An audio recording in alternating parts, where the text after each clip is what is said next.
stream, please? Should have probably tried disconnecting, reconnecting at first. Well, let me get the latest URL. Let me just post it as a chat here as well.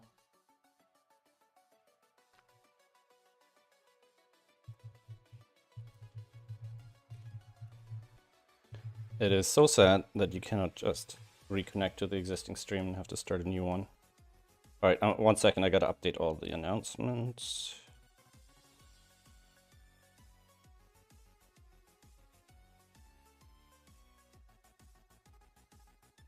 One sec.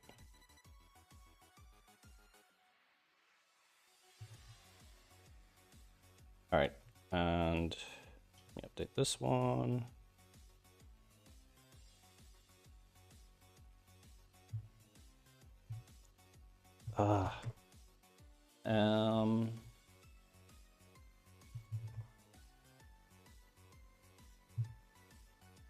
All right, and are we in the new stream?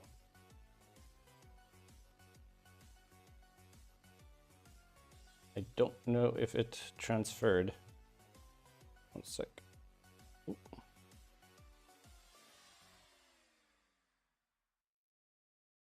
All right. I think this is working now. Hey, shall we? Sorry about this. Restream mucked me up here. Now, one thing I'd like to see is, can I change this now to actually still use it for chat? Because I'm going to just use that interface.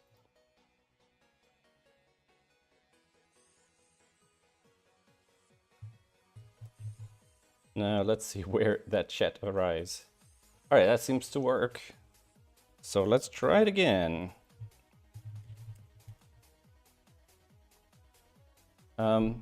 It'll keep posting to Restream, which is probably not great. So I'm gonna stop the Restream chat messages. Okay, sorry about the Twitch users. Yeah, sometimes Restream, I don't know. I might have tried to disconnect and just reconnect and see if it would work, but I don't want to mess around. It's bad enough that I have to change the URLs and stuff. Okay. So who was there? There was Shelby and Time and Tide for Name and Bide. Are you also back in the stream? Because I would hate to lose 50% of my viewers. Everybody here? So far it's 1 out of 2. I'm gonna have a cookie while I wait for everybody to rejoin. Actually, what we're gonna do is I'm gonna look for a Santa hat for this fella here. Santa hat cartoon. And I'm going to be a little bit cheeky here and just grab one because it's going to be so small and it's only going to be for a few days, and I hope nobody's going to rat me out to the coppers. I think I used, which one did I use on my thumbnail? Which one was the thumbnail one? I don't remember. Let me just check. It'll be... Does it not show me the thumbnail here? No. It was this one, I think, here? No, it wasn't that one. It was a bit chunkier. But it was the one with the bell. Maybe it was this one? Nope, it wasn't that one either. I'm sure it was one of these.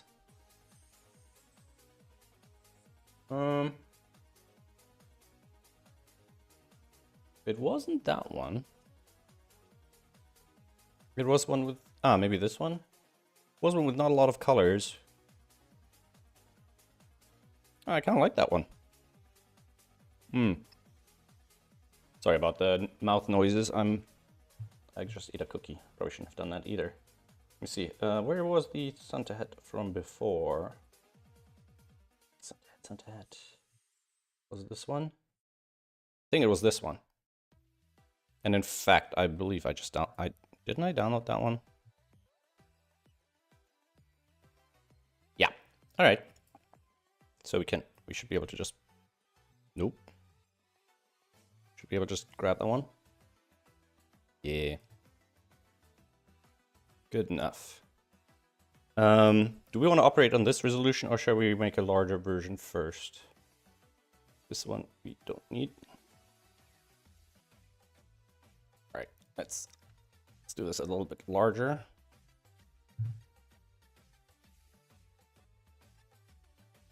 Ooh, big and big in it. Hey, Mark. Yeah, I shut down the Twitch. I tried restream, but it wasn't managing today, so only YouTube. So let's flip this thing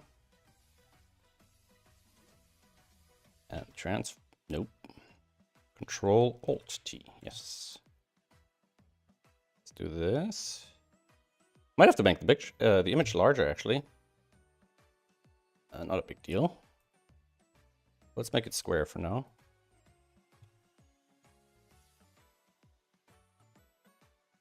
And do this. I don't know why this resize cursors seem to be the wrong ones. Oh, it looks too small. Should it be like all over my head like that, or should it be like just at the corners if I'm a giant?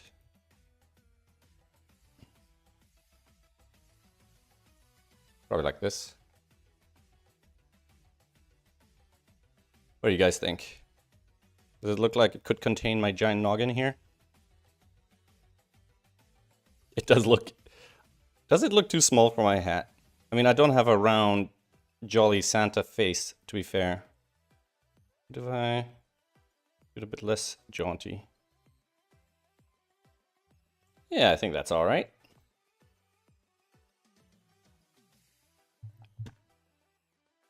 Oh, message from Simon.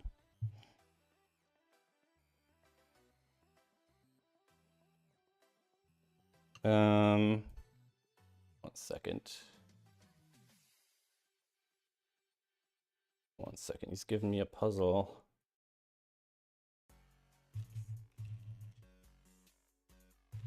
I don't want to show it on stream because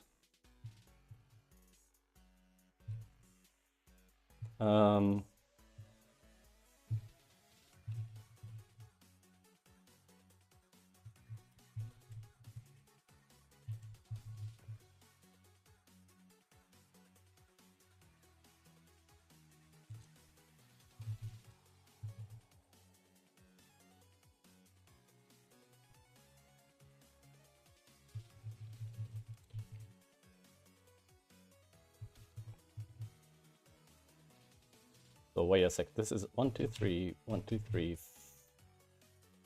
1, 2, 3, 4, 5, 6, 7, 8, and then these 6 digits.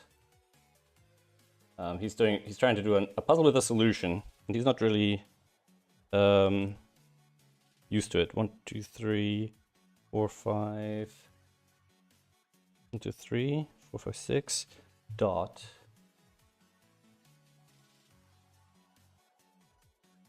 A couple more.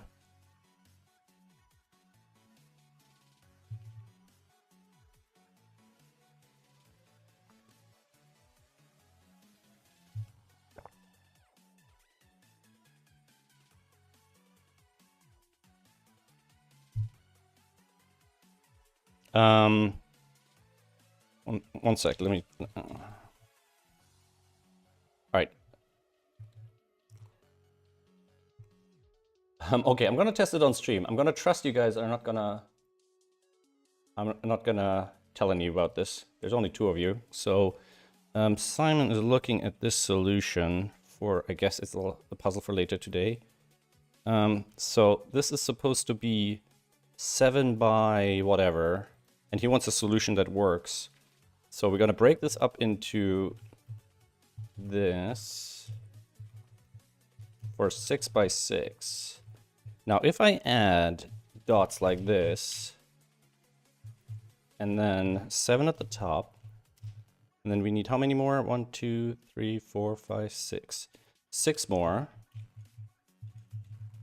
3, 4, 5, 6. 1, 2, 3, 4, 5. 1, 2, 3, 4, 5, 6. So we have a total of 13 rows. Let's see how many rows.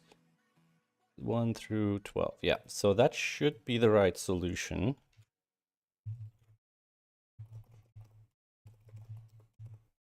All right. And I'm just going to inject it to test it.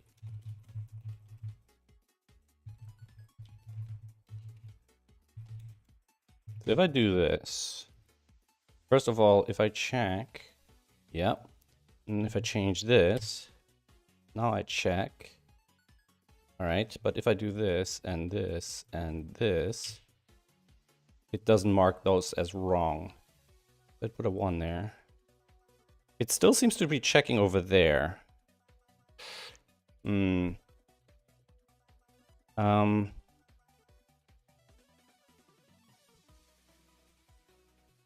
What if I put these in here?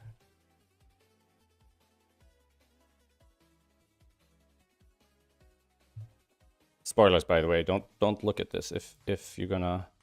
All right, I'm gonna put in the whole solution quickly off screen, and then I'm gonna check if the solution checker ignores, because he's basically asking what happens to digits outside, and I don't actually know. Because I think question mark is another symbol he might use in the solution, and he might have to use it. So I want to double check to help him out, and he always does things last second, so it's always urgent. And I'd love to have a little more of warning ahead of time. So it doesn't like that. It seems to ignore digits above and to the left, but it doesn't seem to like the area underneath as empty. If I fill something in here,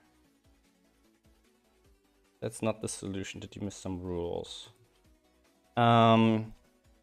What if I replace the dots with question marks? Because I think question marks is supposed to allow all. The problem is I don't remember if... All right, one sec. I need to do this on localhost because I think it might not use the solution I'm injecting.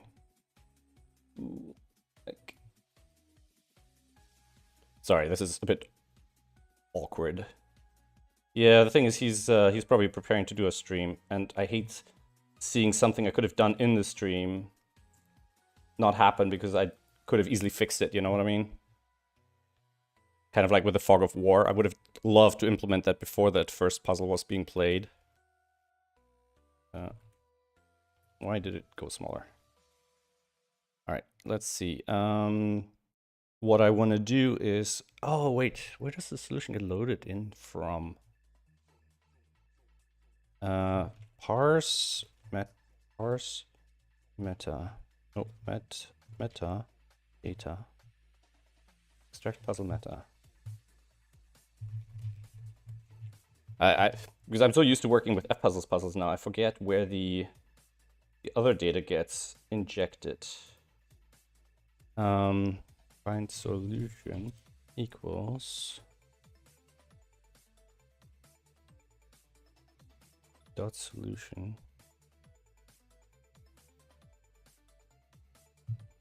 solution. That's weird.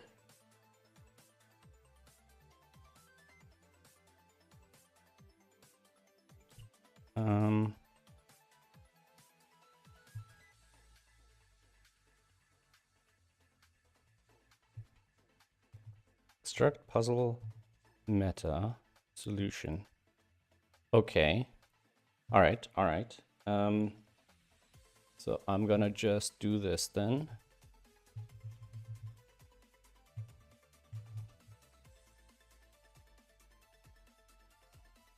So this would be converted puzzle solution.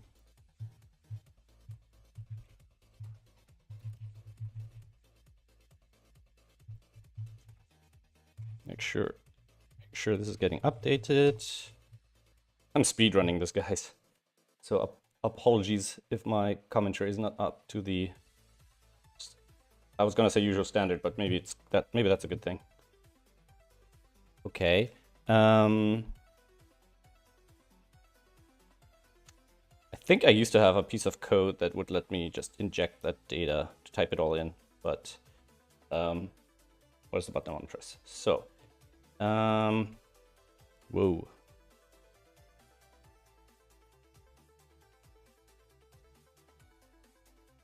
Oop, where am I?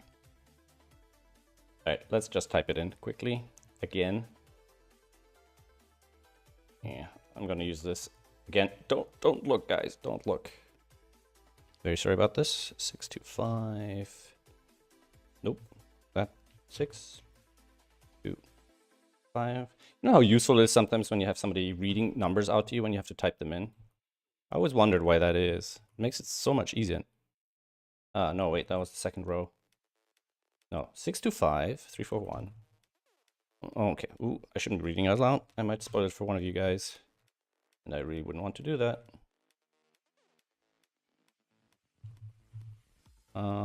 So I'm gonna try to say them in my head quietly to myself.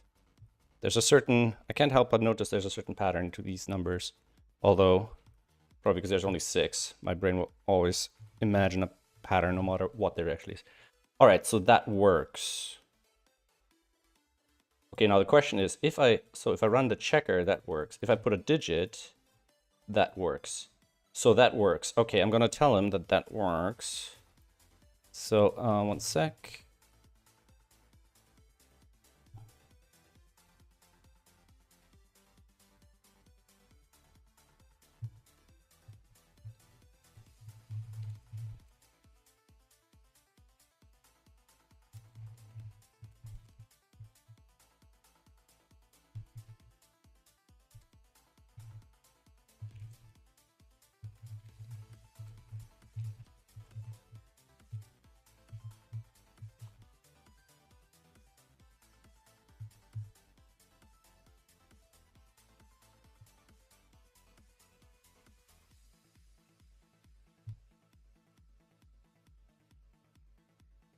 All right. I don't know how these things work, the solution, if he can paste it in without spoiling it for himself, or if it's full mark or whatever.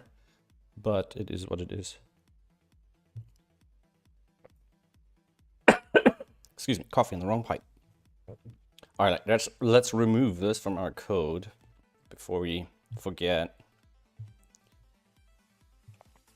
And 3-1. Oh, I got it. I got it. I'm breathing coffee. It's the end of me. All right, I'm gonna chuck that down there in case we need it again. Very possible.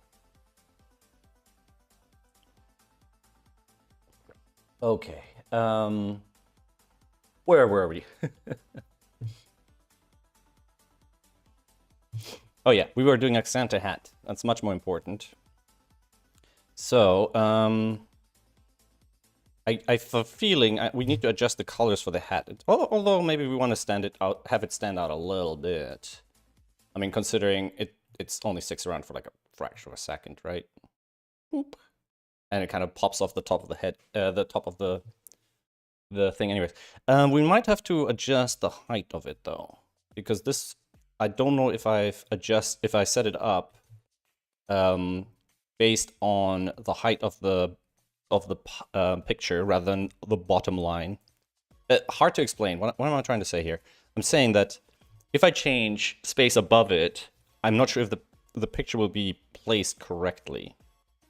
So, for example, does it have the height? Yeah, it has the height of the picture in here. What if I change this to be percentage based? And I feel like Sven Peak might actually mark. Maybe it should be a plugin, so it's not actually in the base code of the style sheet and all that stuff. But probably not something I'm gonna look at right now. So if I do minus 100% here, will that still work the same way?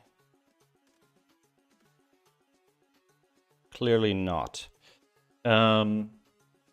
What if keyframes unpeak? Oh, no, yeah, oh no, I have to adjust them here. I wish I could do these percentage based. Alright, if I don't have an animation on it, because for debugging that would be a lot easier. No. Margin top 0. No. Background position center 93. Is that why I sometimes click on this and it sends me visibility visible? Position visibility hidden. I have a feeling. All right, let's Fekaroony this. So we want visibility visible. So I think what happens after the animation, it resets to being basically gone. And its background position center 0. And margin top shouldn't be changed. So that should be the visible point of the animation. And it's cut off the top of the screen. That's a bit annoying. Wait, which... Oh, is that the add-on Mark sent you for the edge circle marks?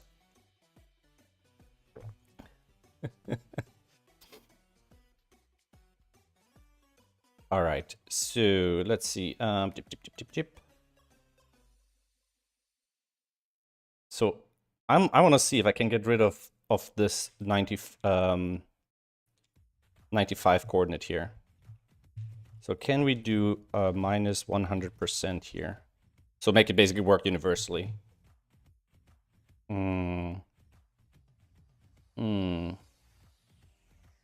Where is it? Wait.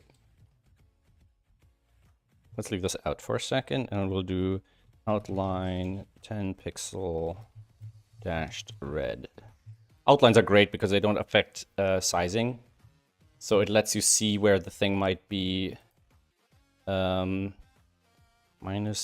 The thing is, the percentage here might be not off the image, but it might be off the whole screen or whatever. Yeah, I think so. Margin percent. Oh, CSS margin percentage relative to size. Is there a way of doing this?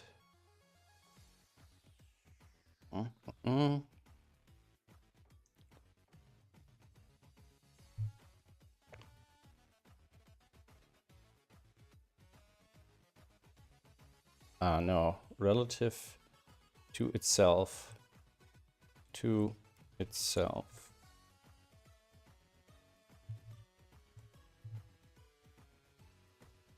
Anybody know how to do that? Pencil marks all cells. Ah, okay. Yeah, I haven't been keeping up with the shenanigans. I need to find the time, but you know, gotta update the mobile thing.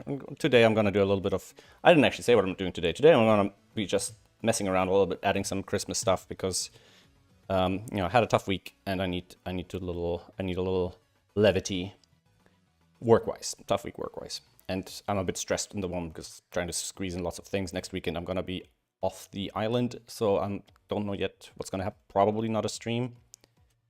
Then we'll take it from there. So margin bottom proportion of its own height. Yeah, there we go. We can do it with translate. Did I want to use translate for this? Probably not. If I do translate, transform, translate y, negative 100%, and then margin top 0. Is that what they had in mind? Yes, I think that would work. And the margin left is just positioning. Okay. So this just means, okay. So then we can get rid of this. Width. We probably want to get rid of height as well then. Oh. No. Height we still need, unfortunately. Because that's relative to the... that's because we're using a background image, so the image doesn't actually pop it up, right? So that one we can't avoid. Background position.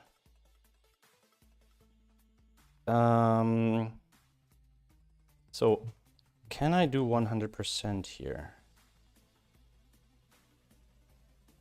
Wait, no, that's the top. So if I do this, let's say 50%, how does that look? And if I say 100%, no. But if I say 40 pixels, all right, so that's some problem. CSS, background, position, percentage relative to itself.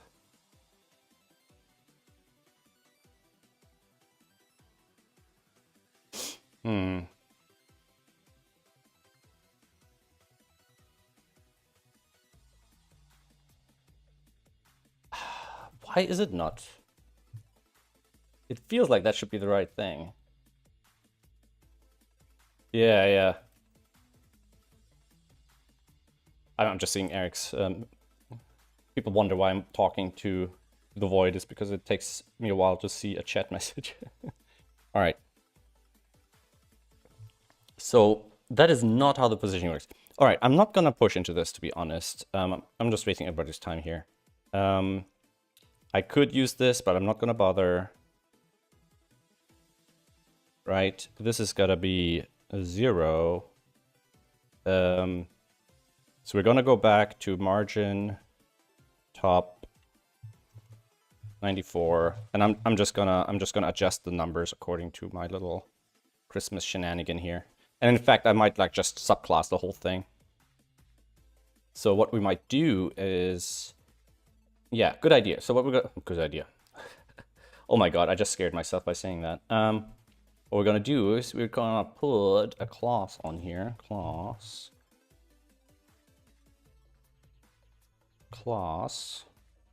Can I put, if I put it here, is it gonna get wiped out?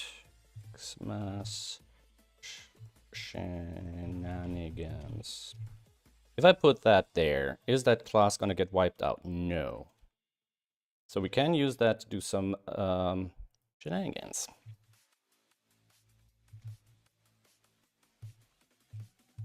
So we can do this and this. And I don't think I've even saved the file yet. Where is it? Just gonna stick that in here. We're gonna export this here. And we're gonna make this 50%, I suppose. What's it gonna be called? Swank peak. Swank peak. Xmas max. And then we're gonna do this. Okay. Probably it'll behoove me to make it pixel accurate to the height of the guy. So if I do this and now save it again. So it'll be 111, right? Then we'll do a PNG, tiny PNG, but we're not gonna do that right now because that's just a waste of everybody's time. And we're gonna move that over here. Nope. Gonna move this.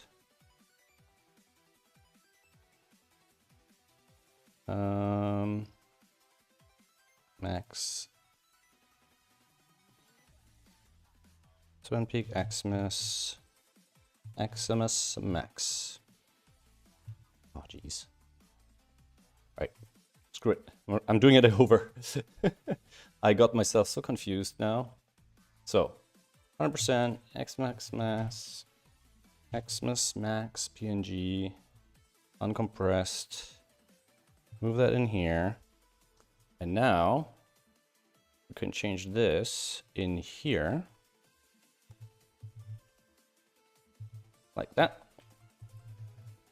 Xmas max. And now we're gonna have to change all the other stuff, right? So we're also gonna have to change height to be 111. Like that. And we probably need to change margin top. Now the previous one is how big? This one is, it's 93. I don't know why some of them are 94 here. So height 111, margin top. So I guess to kind of remove it. And then I'm guessing I have to redo the whole animation, huh?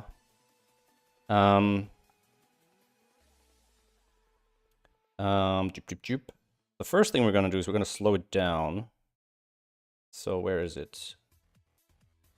I think this is all my testing stuff, right? Margin top. Yeah, we don't want that anymore. Margin top 0, we don't need that. I screwed something up. Let's see. 93. 0.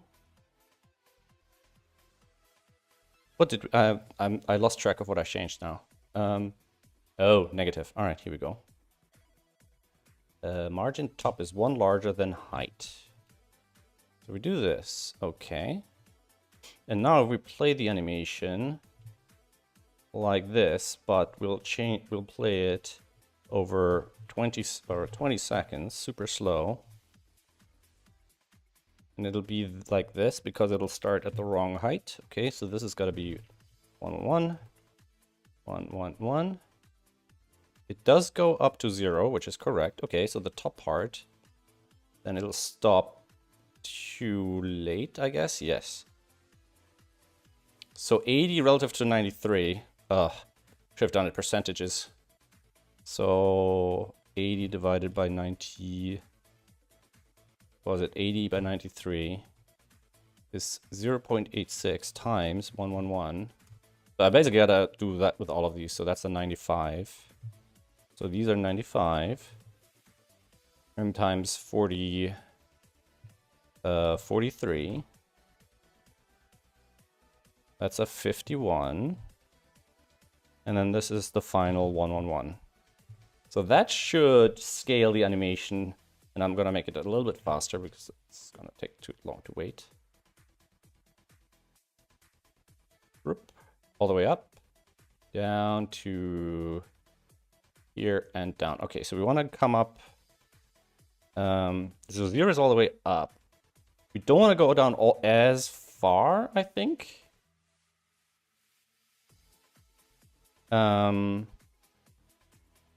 So this is where it pops up. It needs to pop up a little higher. So this needs to be lower. So let's say 40. And then these, I think, do I want to see less of the hat on the down animation?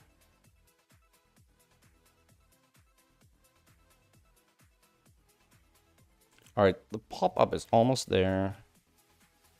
And I think we can afford to make it a little slower, just to show off the hat a little bit more, maybe. And maybe bring it up a little earlier and have it be on top a little longer. Something like that, maybe. Just for Christmas, just for our shenanigans here.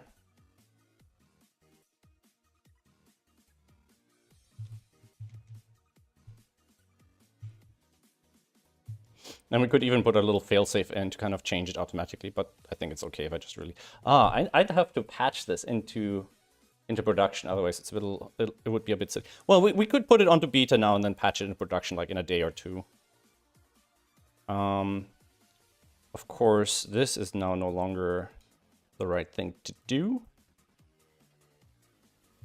All right. Yeah, it takes a little long to come up. And it's a bit of a shame that it's, for most people, it'll be off screen at the top. I think in mobile view, it probably has enough space, yeah.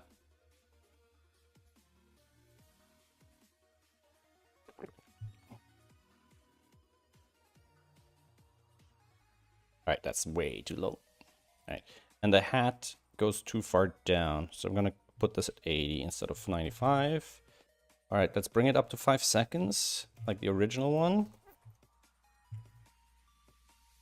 And see how that works. Merry Christmas! Alright, and then the last bit is almost too quick. So if we bring this down to 85%, and make this 88. But then if it's too slow, it's kind of sluggish. Yeah, I think that I like that better. Okay. It shows a little bit longer on screen, but the whole animation is actually the same amount of time. Now, one of the things I remember worrying about, and let's bring the outline again, was that it happened to me quite often that I opened the link without meaning to. And it's because it stays in the same spot. And then the link disappears towards the end. And I'm wondering if we almost wanted to change the height of it as well. It doesn't happen very often, but on the phone sometimes, I think even just holding the phone. Okay, not something I'm going to tackle right now. So let's see. So this is only hooked into Xmas Shenanigans, and now we can do minifying the file.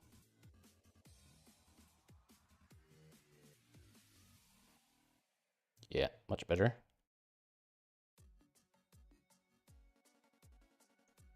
Without the max. I'm gonna put that in there. And we'll get rid of the max.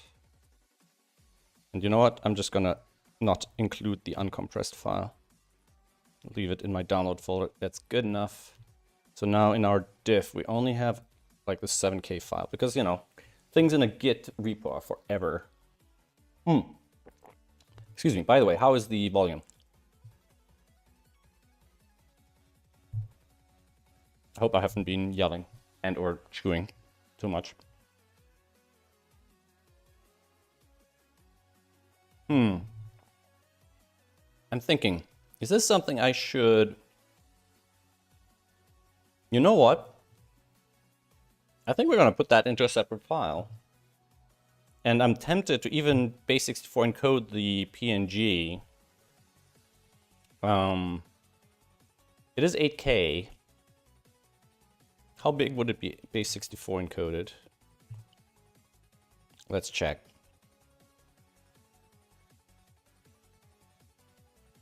$9.6K. It's not too bad. It's not that much more. It's like 2K more. So if we do that, now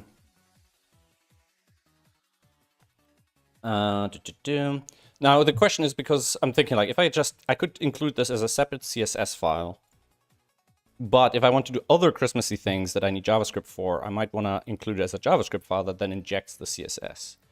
Yeah, I haven't actually thought about it. Like more than 20 years ago, for a site, I did some Christmas decorations and we put like snow on all the images and labels and stuff. But it's not really something I want to do.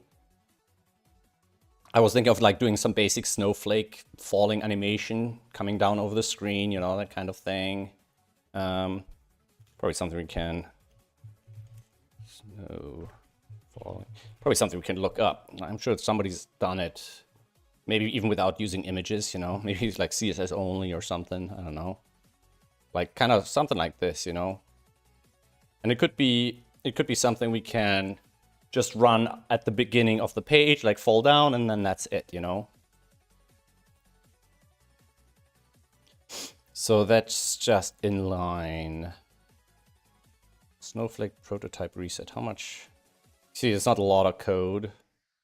They're doing this on a canvas though, which could be a bit problematic, you know, being a full screen canvas on a big screen could be quite heavy. Let's have a look at this.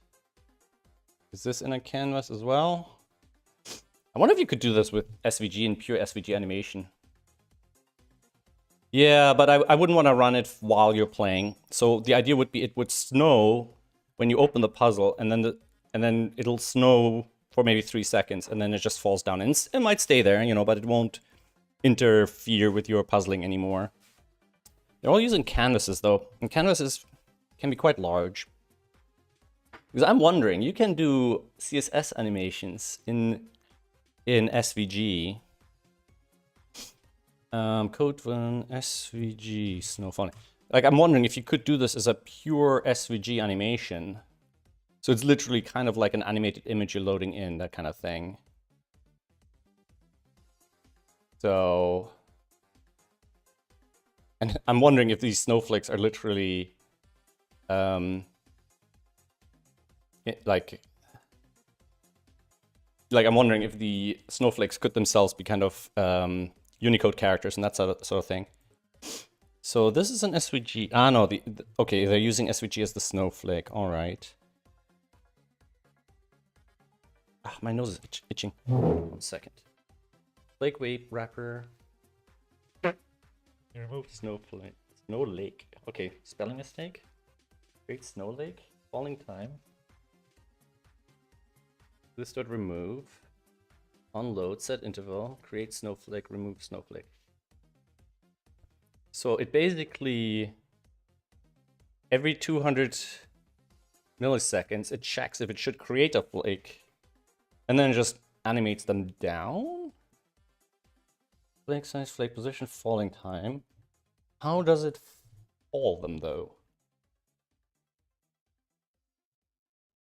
Does it do it with CSS animations? It does. It does. So that's the other thing, right? We could literally, because if we don't overdo it, don't have too many of them. I'm trying to get comfortable here. We don't have too many of them. And actually, I don't like the snowflake star. I actually like the sort of semi-transparent circle situation here. So if we do this, we could have a falling animation, top -50, top 100%. Opacity 0. And okay, so that's the bottom bit where it fades out. Up 100%. So I'm guessing that's relative to the screen. And if we looked at this thing here, we'd probably see a bunch of snowflakes somewhere. Yeah, so they're all here. I mean, it would be nice to have them inside some diff that we can kind of control. I mean, one disadvantage with this is it's DOM manipulation, right? So adding and removing things from the DOM. But if we do it as a singular animation at the start, we could potentially control the whole thing via injected CSS animation, right? So we create one object with a bunch of. Let me think. What ways do we have in CSS to generate additional elements? Because we have, you know, the before and after pseudo elements and so on. But I don't think that's necessarily a good idea. And I don't know if adding them inside an SVG might be helpful here, but it might be possible. Let's prototype this quickly, right? So if I do a new code pen, I haven't worked with code pen in so long. I used to do it all the time. Good fun.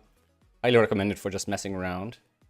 So if I do a new pen, right? And we'll do something like, we'll create an SVG file.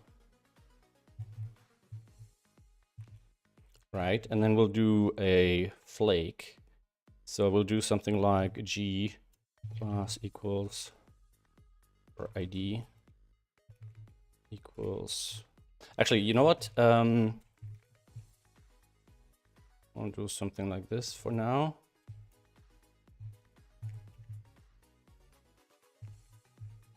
I'll just do something like rect.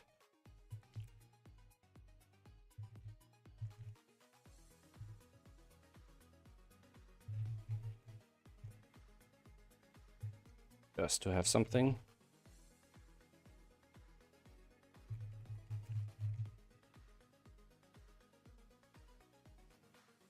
Okay, something like this. And now if I add something like, if I make a flake, even just doing a circle in SVG is a bit of a pain in the butt, actually. Flake. You know, I'm tempted to ask ChatGPT put this together. If we do right. Actually, my ChatGPT on Chrome for some reason doesn't connect anymore. Don't know what happened there. So I'm just going to use a different browser. Create an SVG with to draw a white circle. Boom. Because with a circle, you can either use arc, Oh, I'm an idiot. Okay, there's a circle. Never mind. Never mind.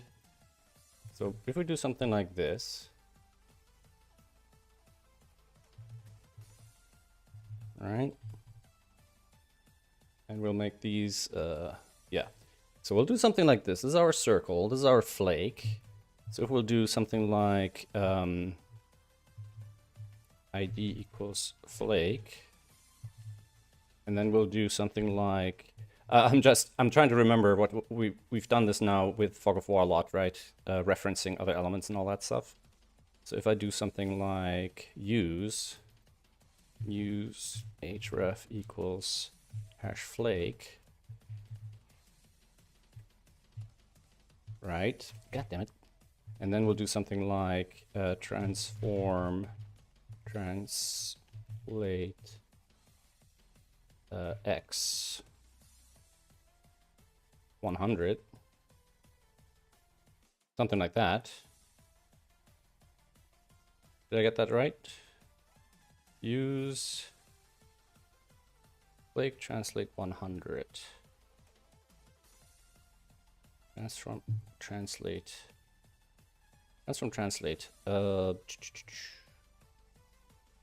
One sec. Nope.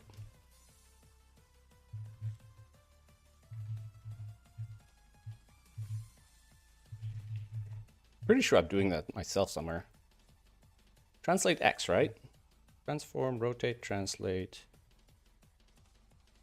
So if I do translate 100 px, 40 px, and without the comma, I'm guessing.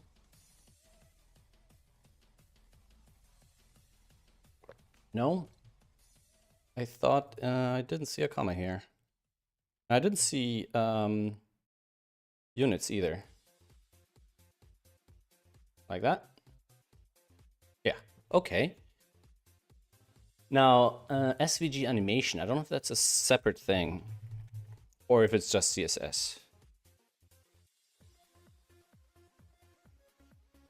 No, I don't want a frickin' thing. Ah, okay. Value duration. Attribute. So animate parameters, right? Animate an attribute of an element over time. So we're just sticking that inside the element. Okay, I've never actually worked with these. So if I do something like this, and then put that in there, and I say, actually instead of this, can I just do x equals, or y equals 200 without the transform? I don't know if animating transform is a thing. Okay, so if I say y 0, 50, 0, indefinite, over 1 second. All right. If I get rid of that,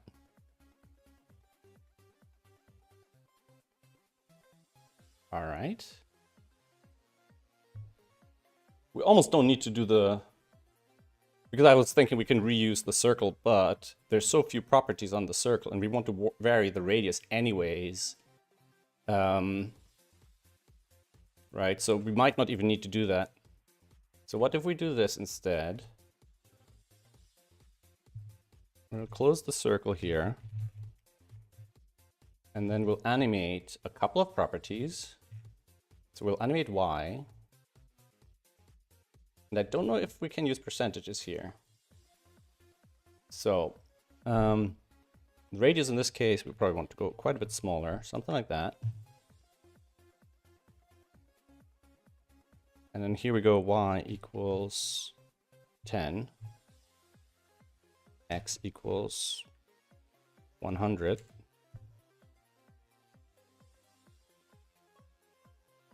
Animate attribute y.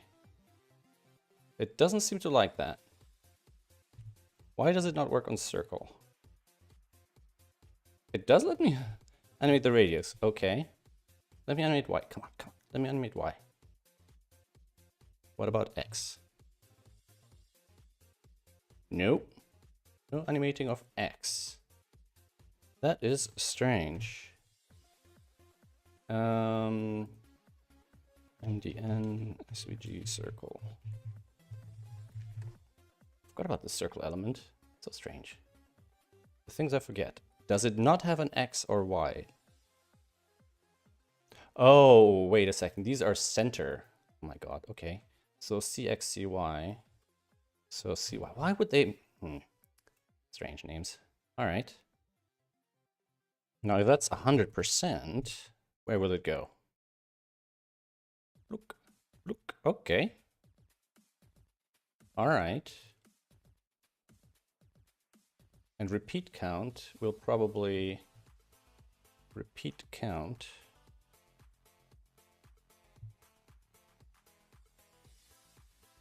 Repeat count.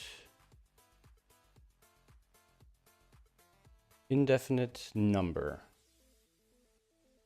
So if I do this 1. All right. Now the question is, for moving side to side, like in a sinusoidal fashion, can I do that? If I do this 100% like this, is that where it'll end up? Aha, okay. Because the question is, do I have to generate a whole bunch of these randomly in code, or is there something I can do elsewise, if you know what I mean? So if I say -10, +10, repeat count, indefinite, and I'll make the duration 0.05 seconds. Actually, this probably should be a bit longer. This probably should be a bit longer like that. Ooh, yeah, a bit longer like that. Okay. This doesn't work on relative positions. SVG animate transform. If we could animate a transform. Oh, it has a separate property. All right. Attribute on its target element. Okay. Because then we can transform it left and right. I missed something here. Animate transform. All right, come on. Nope. We'll do that. Probably don't want this to be red anymore. Something like this. Give ourselves, you know what? Let's give ourselves a little bit of breathing space here. We can make this a bit bigger so we can see what this might be on a larger environmental area thing, typed thing. Transform from 0xy. So we want -10, 0 to +10, 0. Duration 1. And now, if I get rid of that, it should respect our CX of 50 here. Transform, translate.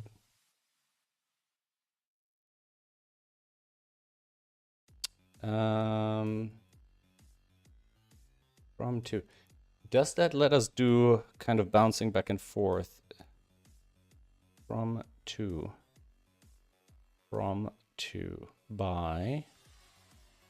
type specific. This documentation is very strange, how it has like separate pages for all these kind of separate elements.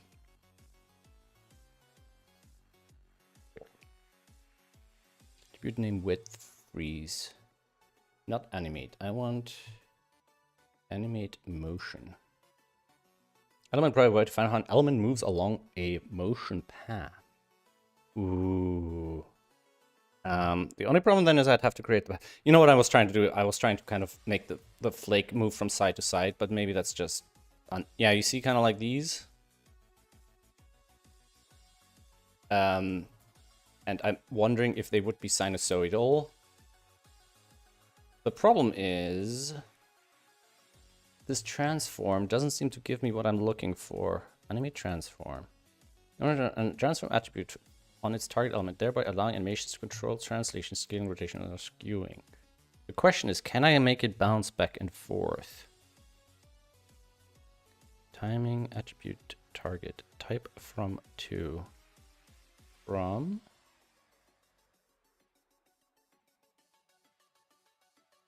from to by. When used with by, the image will change the attribute relative to the from value by the value.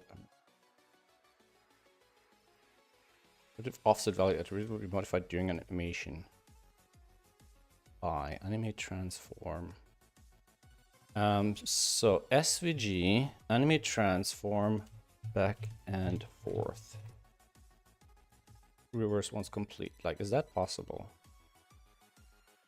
Values animate transform from to duration begin anim2.end. What? Ooh, what is this stuff? What is that stuff? You can chain them? Can you change them? Chain them from to. Okay, what's type? Type it for the animate transform element. Defines the type of transformation for the color matrix. Okay. Timing attributes, value attributes, timing. So we have on begin, on end, on repeat. Oh, but that's for JavaScript. Begin. So the begin attribute defines when an animation should begin or when an element should be discarded. Will freeze begin 4 seconds. Here's a working result. There's no out-of-the-box way to have animation go back and forth using SML. But you can use a word that starts secondary animation after first as backwards animation loop and gives an effect of fading in and out. So let's see if we can do that with the animate transform. I'm kind of just doing this to mess around a little bit and kind of maybe something, maybe I'll learn something new, you know? I'm not sure if I'll ever use animations, SVG animations in the main app. Because this sort of feature is not necessarily reliable. So the idea is, if I do this, and then at the end of the first one, if I do this, and then I'll say, begin at 0 seconds and anim2.end. I'll call this anim1, just like that. Just, you know, get something together here quickly. And we'll call this anim, god damn it, and this anim2. And then anim2 will begin on anim1.end. Don't know why it bounces me up there.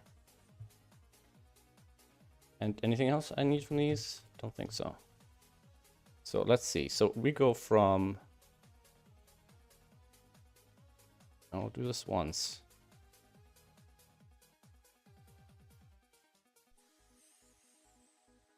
So this takes 1 second from, go from -10 to that, and then that should go from 10 to -10 in another 0.1 seconds. So it should go back and forth quite often, actually. Oh, 0.5 seconds. Let's try this again, come on.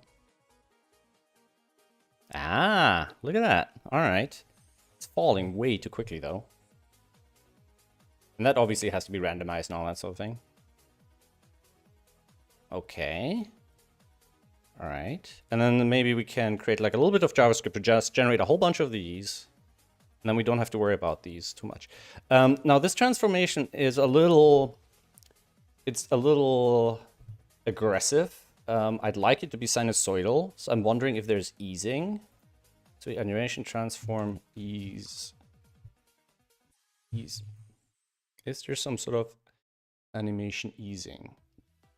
Excuse me. Type translate, repeat count, calc mode. Oh geez. Oh geez. Fill, repeat count, transform begin from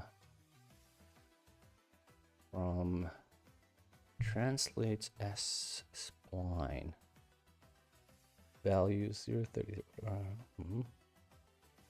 It's more flexible because you can have more than 2 keyframes. Here's from you go 0 to 30 and back to 0. 0, 30 values. Oh. Fill. What does the fill freeze mean? I'm not even sure what that means. Fill freeze. Animation. Fill freeze. Oh my god, I'm learning so many things. What does that mean? Animation started frozen. The previous effect. Okay. But what the other thing here shared might be what we need. So if we do this, instead of having these two guys, right? We'll go in here. Right. Jeez. Oh my god, the indentation on this editor is just god awful. All right. So, calc mode spline. So if I get rid of that for a sec.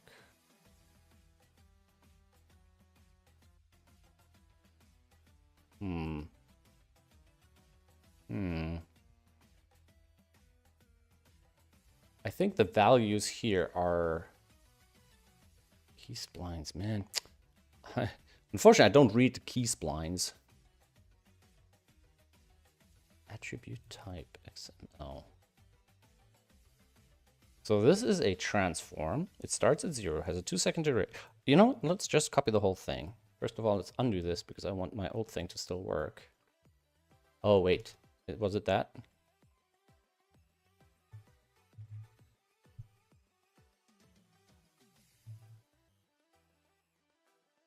All right.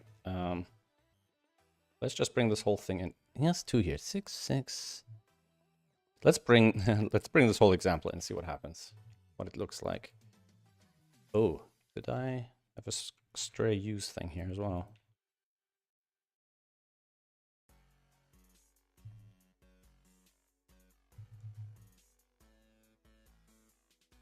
Okay, so we have this red square here, and we have a blue square here. And how are these supposed to be different?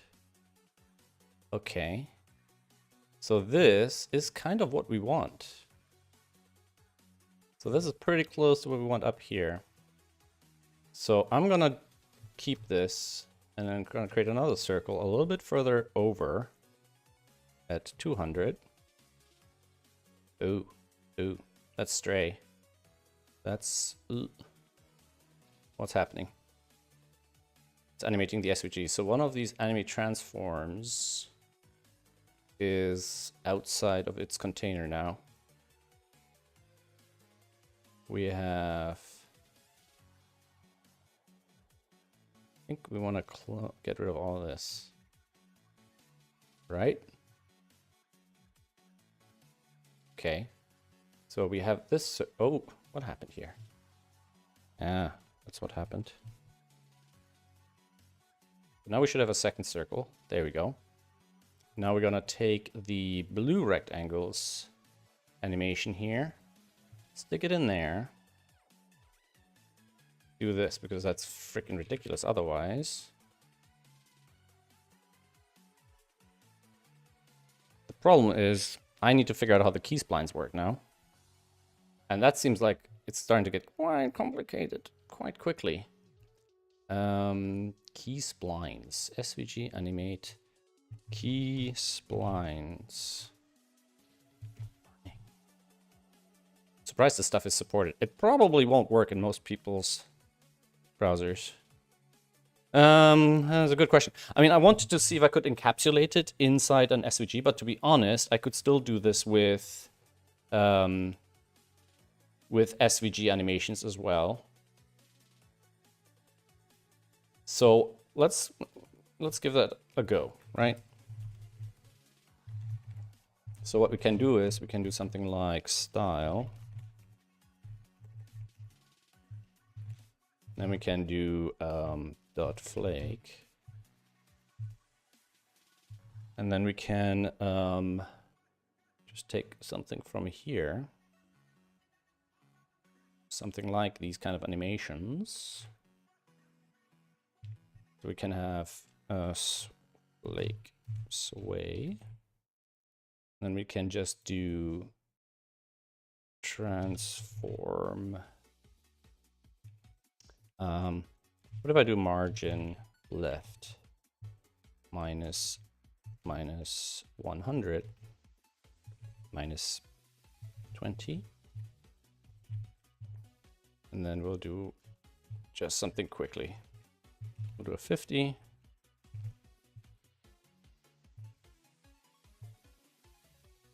Oh, come on. And the 100. So we'll start margin left minus 20, plus 20, minus 20, something like that. And then we'll apply the animation via something like this. Quick sway, something like that. 1 second. Something like that. Dot flake. Fill red. Let's make sure this class actually applies. Yeah, that applies. Margin left. I don't know if a margin actually works here. Nope. Okay. Can we just modify CX directly? CX. The problem is, yeah, I kind of want the transform. The problem with the transform is I cannot transform X and Y. Maybe I can. The thing is, if I transform in an animation, it might override the other transform. So if I just because there's only one transform property. You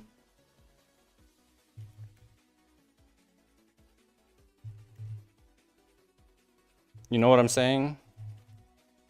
So like if I do this on the X, if I have another transformation on the Y, it might just not work on the Y. It might overwrite the falling transformation.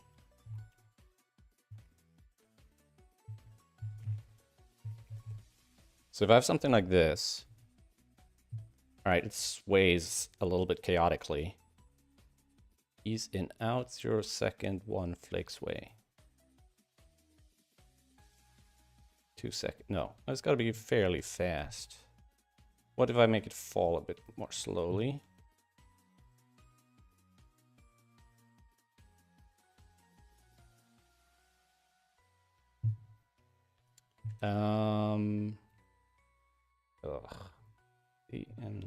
CSS animation. I don't use them often enough, so I don't have all the stuff in my head. Infinite reverse. Both running slide in. What? Infinite? Paused, slide in, reverse, both paused. Oh my god. Fill mode. Direction, reverse fill mode. So if I want something to just bounce back and forth, play state, animation play state, initial value, animation. Oh my god, there's so much stuff on these things.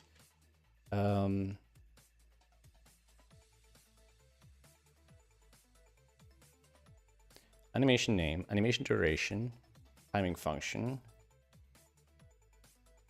Then probably has the delay, which we don't want. Iteration count, we want infinite. And then both is animation direction, fill mode. I think that's the both.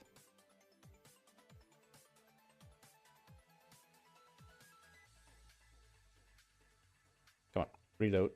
Give me a restart button.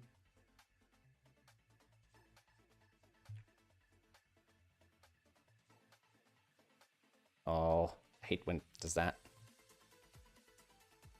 No. Can I just, without you reloading? So this doesn't do this. So reverse in out. So reverse, oh my god. So we have the duration, timing function we have, animation delay we have 0, iteration count we have infinite, animation direction normal,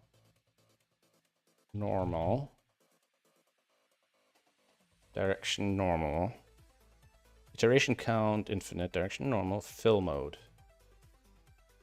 Set how CSS apply styles to its target before and after its execution. Well, there shouldn't be a before and after.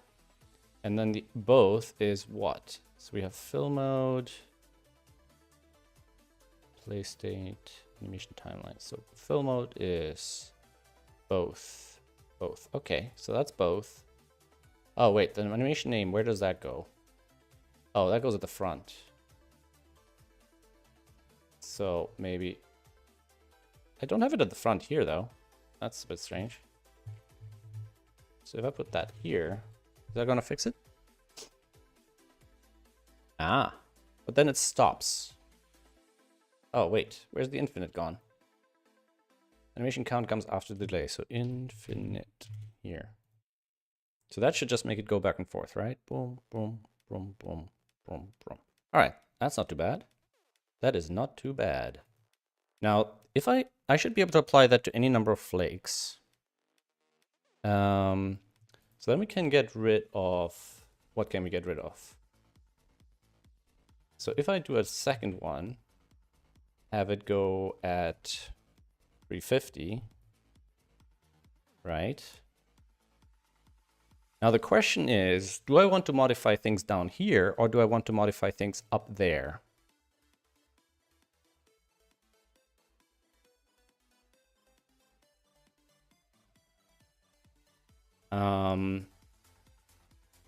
The other issue is they keep bouncing around down there. So can we have this infinite as well? So every time the infinite. So every time it gets to the bottom, it'll come back out the top. Repeat count infinite. Duration 5 seconds. I don't think repeat count infinite is what I need here. Key splines. I need to find it. Not fill. Animation, play state timeline. Animation. Attributes. Repeat count. So repeat count can be indefinite. Yeah, it's infinite in CSS and it's indefinite in... All right. So this should be indefinite. So it should just come back out the top. And then what we can do is we can have a couple of flakes at different intervals. The problem is it won't randomize it for us. Let's get rid of these for now. Let's get rid of that.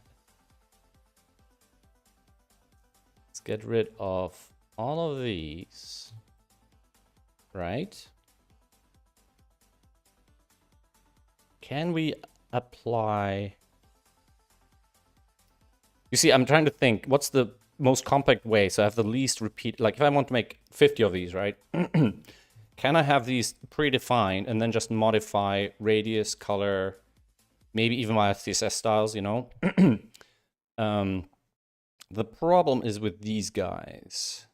Now, the other thing I could do is I could potentially use CSS to do the whole movement.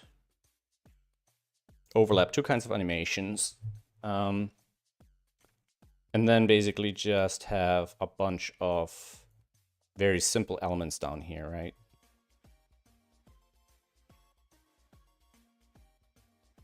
And let's say have 10 different classes of flakes to just modify size and color, you know?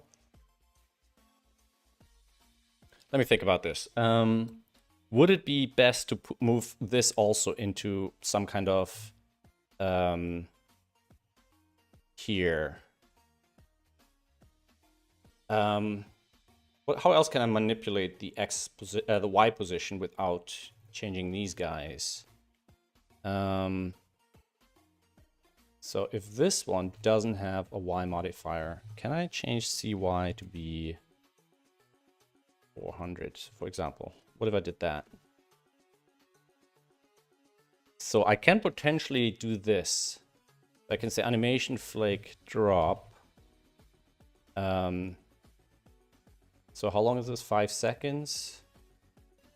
And then I can do flake drop. And then just have this CY 0% or minus, I don't know, minus 20 px. And then just say CY 10 calc 100% plus 20 px, something like that.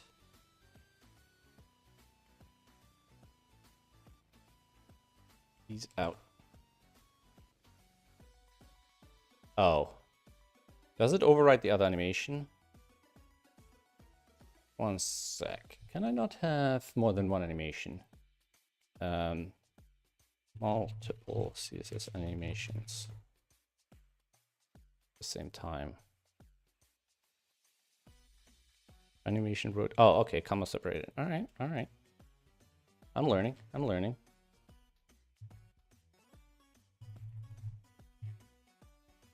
So if I do this. All right. And then we can mess with the opacity as well, right? So we can say at 80, we can say opacity 100%. And then at 100%, we'll do opacity 0. And opacity, I think, is not a percentage. Something like that.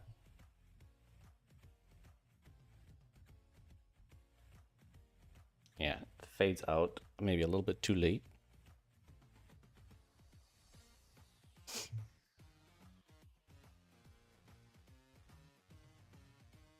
Does it make sense for them to slow down as they're falling? I mean, they can fall maybe a little faster.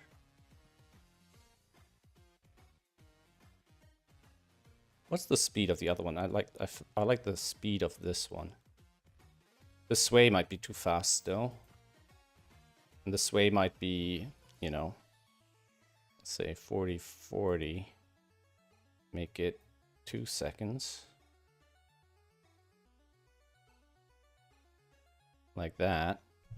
And then maybe we can have a couple of classes to just have a few variants on that. It still moves a little fast. I think one of the problems is the ease out is a bit too harsh.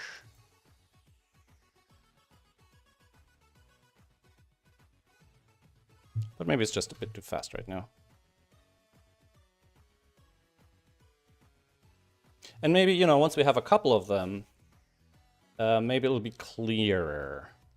So let's do a few variations, right? So let's do flake 1.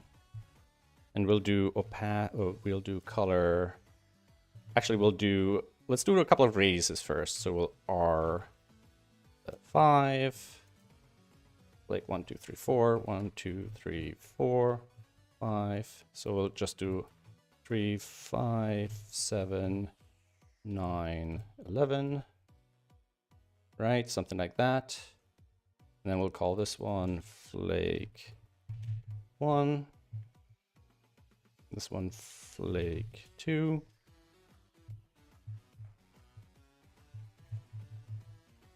Then we'll have to see about how we modify how they fall and where they start.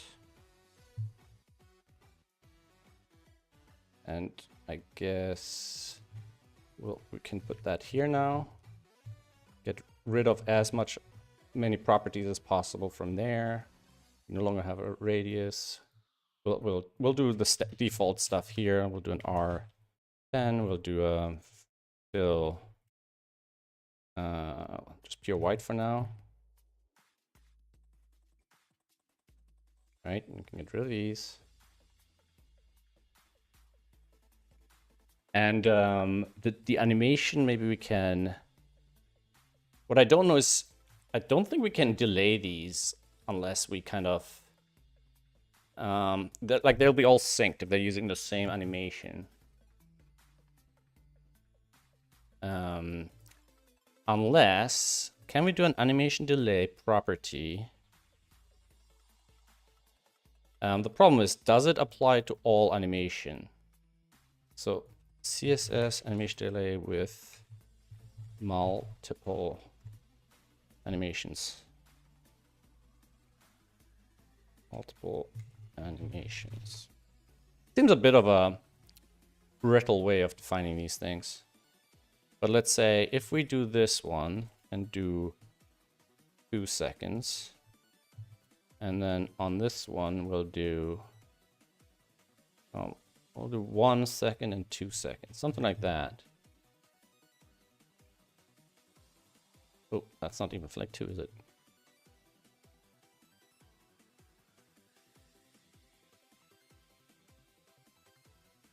Interesting. 2, 3, 4, 5, 6. Ooh. See 5. And then make it 50, 100. I mean, right now I'm just going to space them out evenly just for testing, just to see what happens.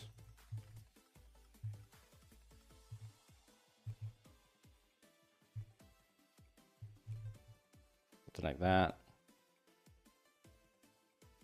And then if we stagger them, I mean, I'm pretty sure this is not how they're designed to be used, but maybe we can use some JavaScript to kind of randomize this whole thing a little bit.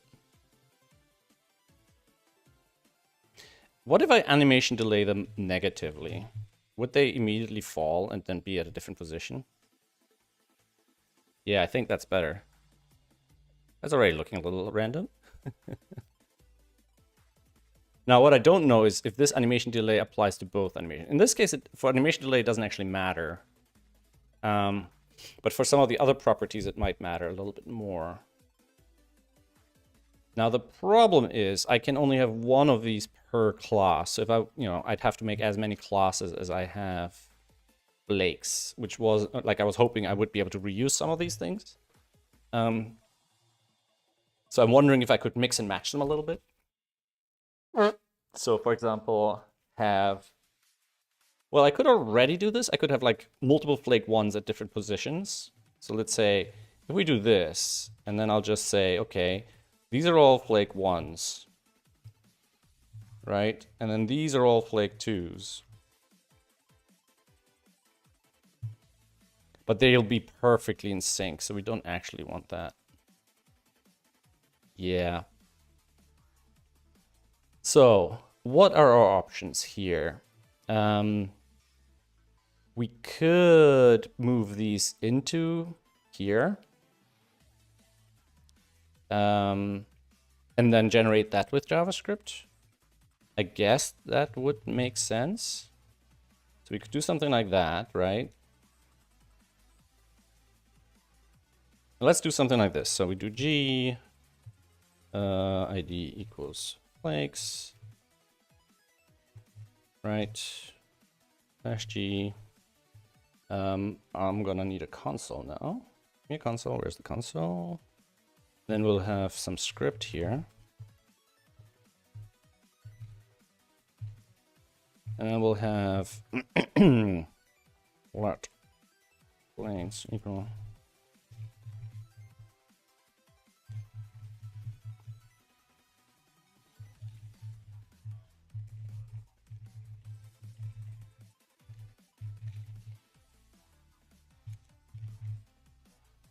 So missing, yeah, well, I hadn't finished writing that.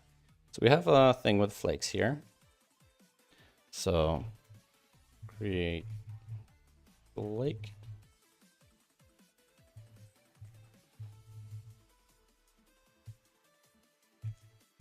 Actually, let's do something silly, right?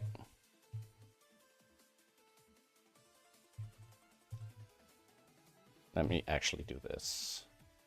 Before I go too silly, make sure I know what I'm doing.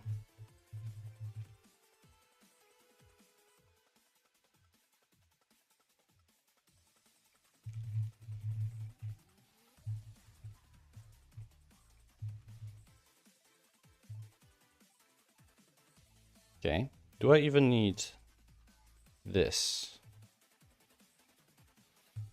Yes.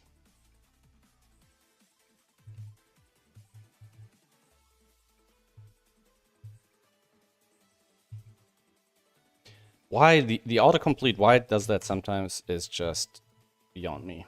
All right, we're just gonna do that. Then our create flake will be here. Like that. And we'll just do a flakes.append child that goes in here. Object dot assign document. Document what? Dot create, and we'll want to do this properly. Create L dot create. Nope. No. The heck? Ogress? That's not what I... Did I? Oh, no, that's the name of a person. Never mind. NS, yeah. So we want this. And the namespace URI is... We can do const here. Const svg equals... svg document, and this is going to be a circle, and it's going to have a few properties such as class name Blake, right? And we need another one of these.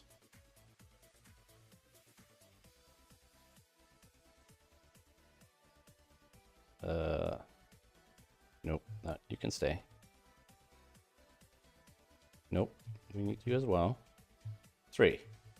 1, 2, 3. Which has only counts the proper class name of SVG element, which has only a getter.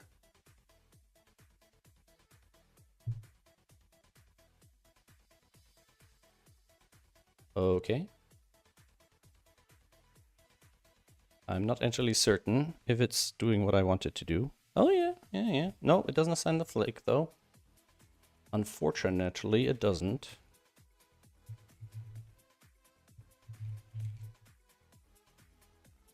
Unfortunately, it does not.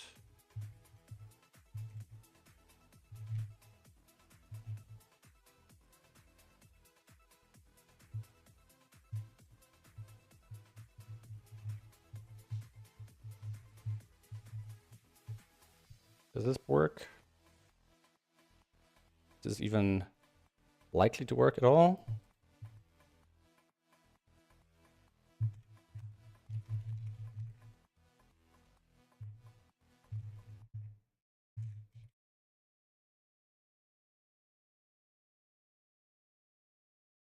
All right.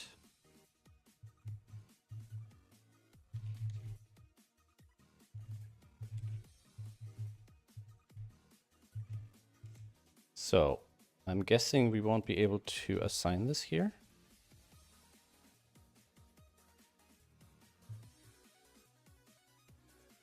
Nope. And that's the one that said it was read-only before. Okay. Dot class. Dot class name. Dot class list. 3 different ways of accessing this. Token list. So class name. All right. And if I do add Blake. You know what? I don't even need to do that actually, now that I think about it, because I can just say flakes circle like that. All right, so we don't actually need that. We'll still need to assign the classes for our variants though. Class flake 1. Don't need that.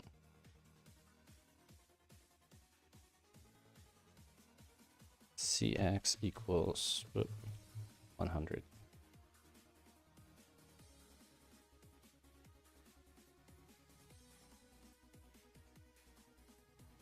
All right, so I guess object assign doesn't work on these, but I'm pretty sure that's exactly how I've been doing it here. Huh. Oh, it's set attribute. Ugh. Yeah. So if we do class and then flank. And then we'll do the same thing with the others. Oh. Wow. Yeah, you see? Learned this before. Forgot it. Now I have to learn it again. So we can't do this at all. Might as well get rid of all the superfluous stuff. That just needs one. Can probably do that over here. And we can probably do kind of something like this. Flakes. Nope. Let's see it. All right, so they have class flake 1, circle, CX. Okay. Why are they not flaking? Oh, is it dot flakes? Not, yeah, it's an ID. All right. Basic mistake. Okay, so this is taking longer than it should. We now have a couple of flakes. We got a couple of flakies here. So we can just randomize these now, I think. Math.random times 10. 0. Something like that. Okay. And then this is also math.random DOMs times svg.width. svg dot width. Now width and height we probably want to make it dynamic. So svg.width is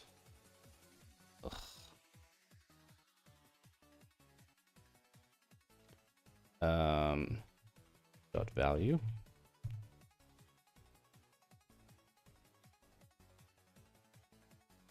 $65. $32. What? Nope. Why is that 65? No. That's not okay. That's not what I'm asking for. Anyway, SVG animated length. Get value from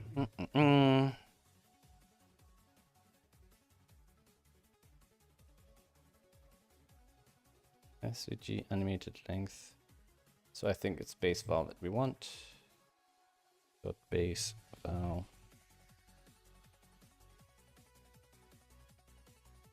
Base val dot value. So unnecessary. Here we go.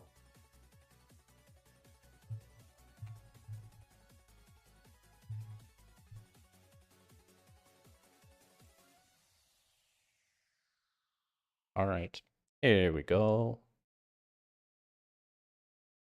And what are the flakes like? We have random flakes between 0 and 10.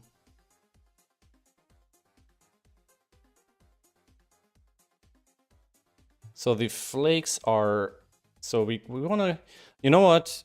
This is actually going to be quite annoying. So I think we're just going to use that. We're just going to assign the styles. So we don't even need these, right? So we can just do this. We can do a radius math.random times whatever, right? Times 10 plus 10.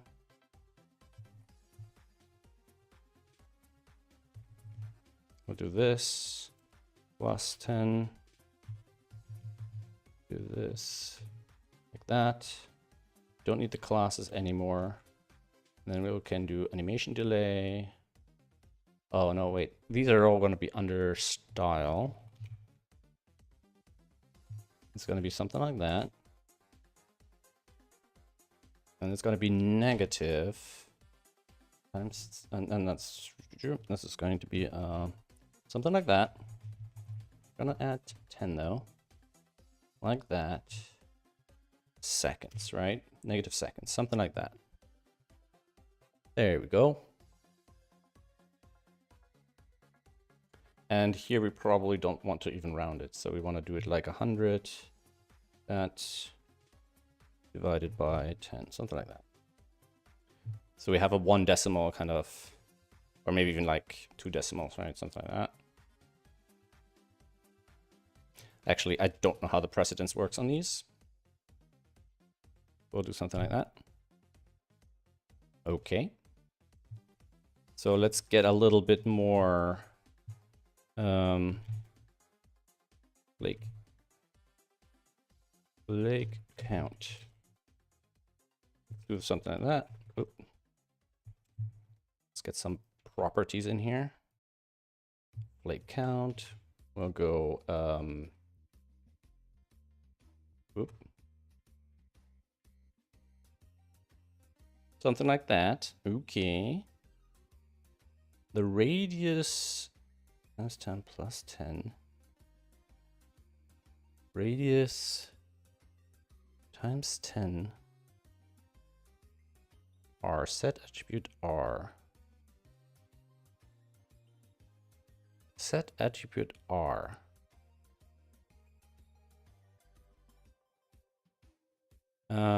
I think that's being overridden by this. Ah, here we go. So we probably want to start flake count min R 2 max R was, I don't know, 15, something like that.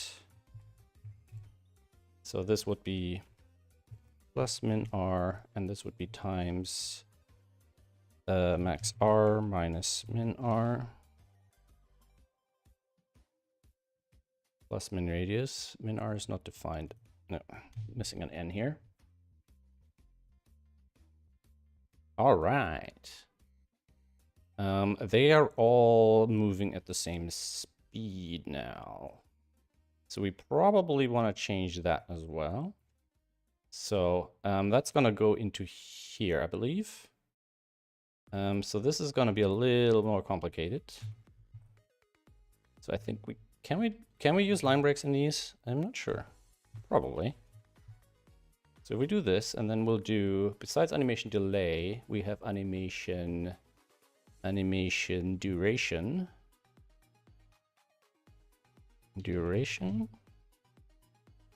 And the animation duration would be, it is currently 5 seconds.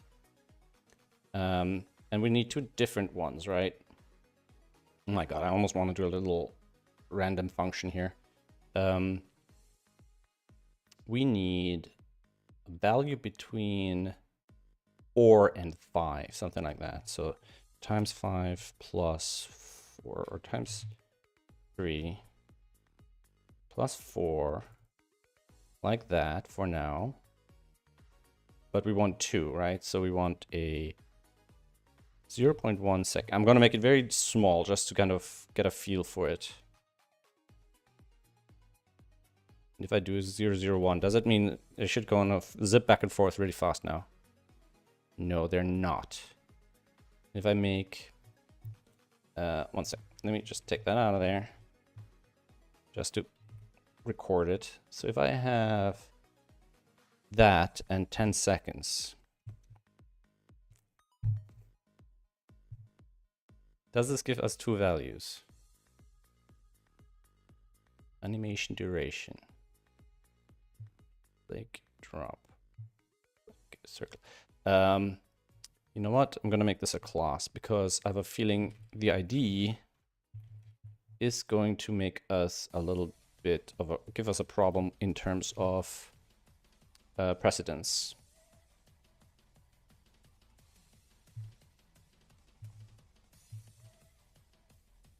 All right, change too many things at the same time. So dot flakes should now be a class. Completely mangled that. And now, but this style should still be able to override these. Okay, let's have a quick look. So if we poke in here and look at one of these flakes, the animation duration here is not accepted because we have an X in there. Why the hell do we have an X in here? Was it there the whole time? None of you told me. All right, it's still not liking it though.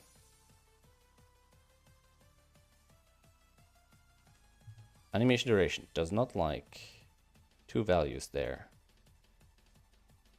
Now we used 2 values up here, didn't we? I thought we used 2 values for something. Invalid property value, animation duration, CSS, animation delay, multiple animation. Multiple CSS animations.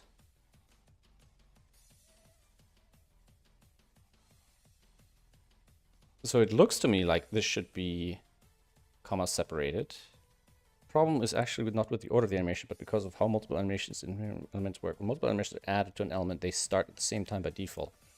Laydown and falling animations start at the same time, but the laydown animation actually completes with the one to start, but the first animation, which is falling, doesn't complete until. Does the falling about multiple animations accessing the same property during animation, multiple animations attempt to modify the same property, then the animation close to the end of the list of names wins.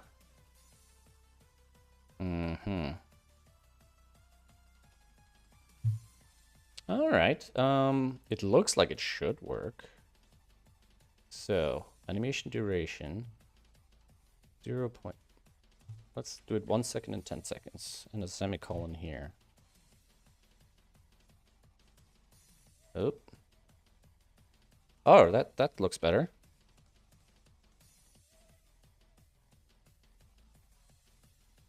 Okay, it seems to like that. Oh, what happened there?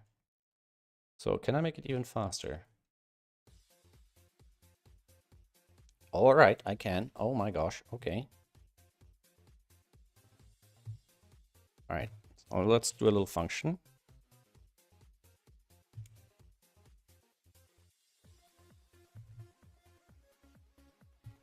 And we'll do it like 2 decimal places. So we'll do math.random times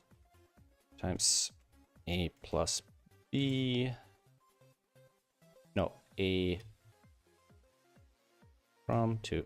Let's make it a little easier on ourselves here.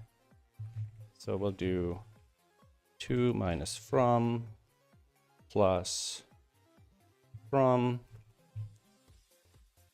So we'll take the whole thing times 100. We'll round that.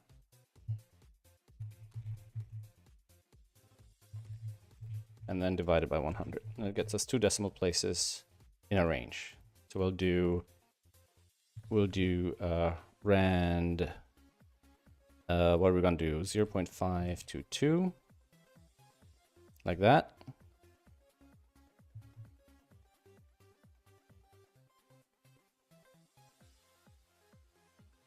And then we'll do something similar here, but from, what's the original? The original is 5 seconds, right? So we'll go from 4 to 12.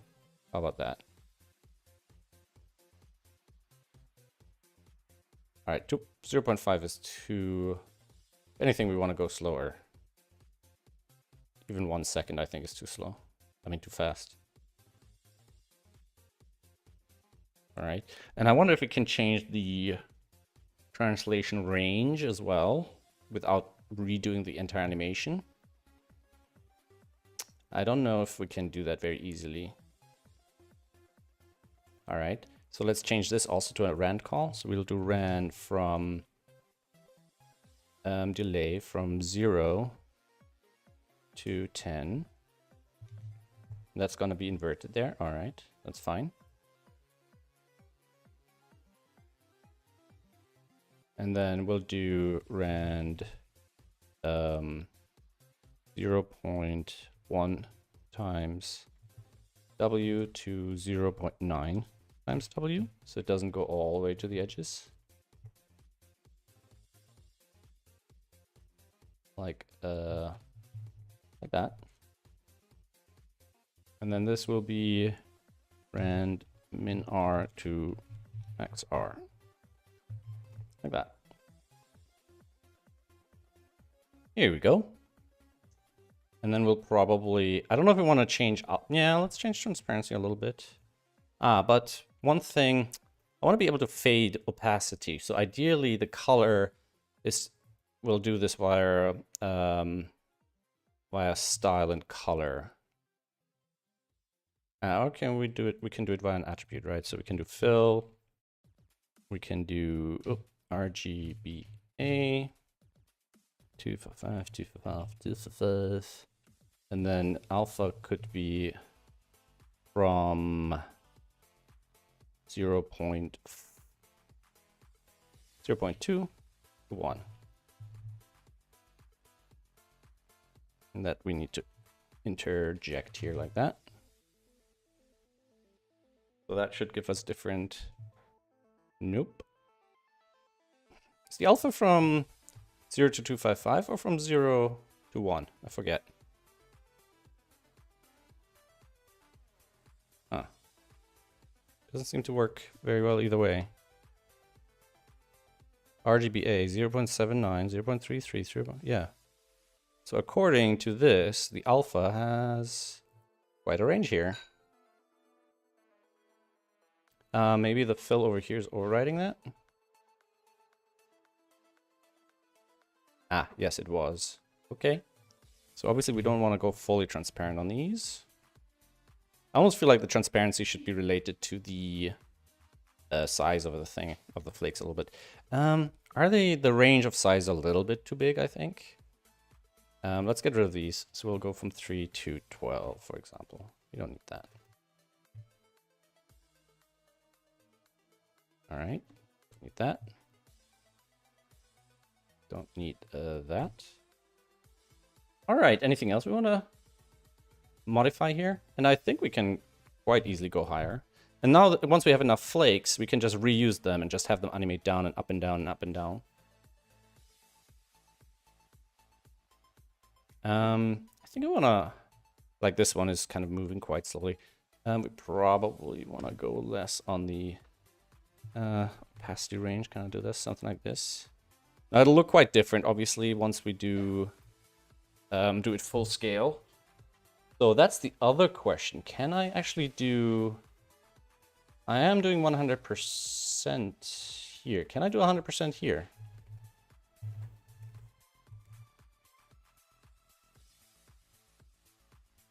And if I do body margin 0, height 100%, height 100%.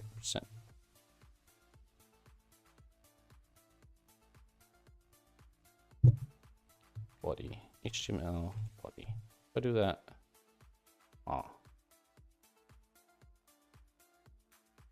width 100%, height 100%. Do we have some sort of default value here? We're getting some overflow stuffs here.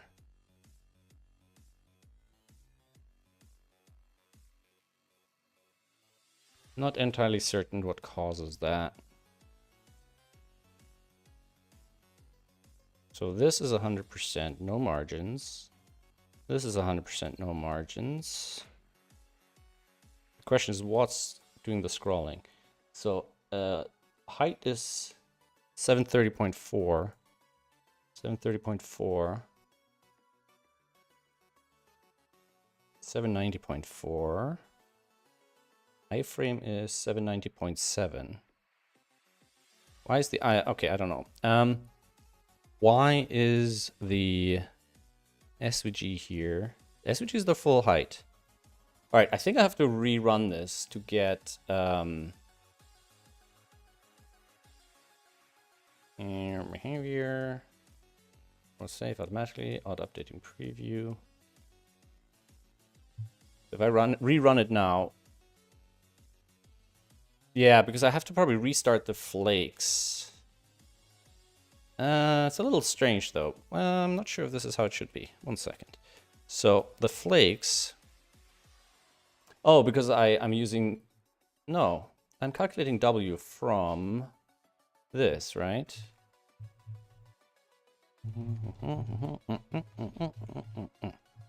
I think I need to do calculated width or something. Ah, can I do it in percentage? CX. What if I do it as percentage? So if I just go from 10 to 90 as percentage. Something like this.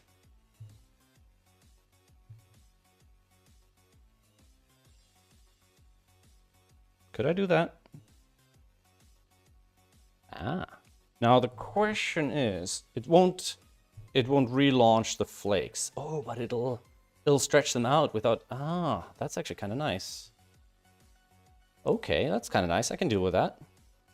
And we can probably even go close to the edges. Like something like that. Actually, let me think. Can we... Do we want to go all the way to the edges? No.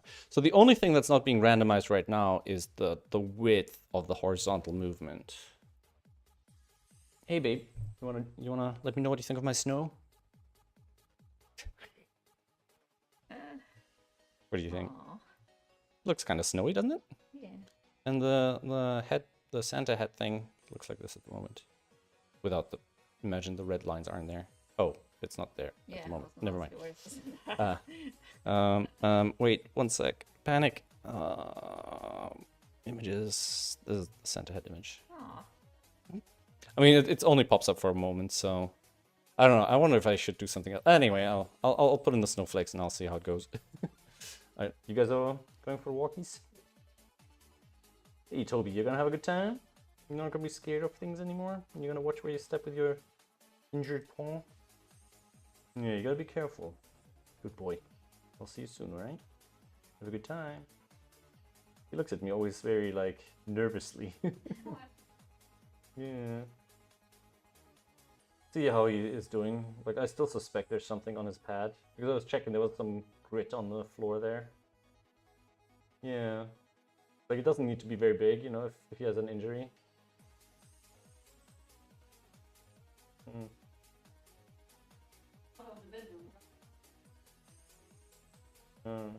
So nervous. Scared of everything. Alright, I'll see you guys soon.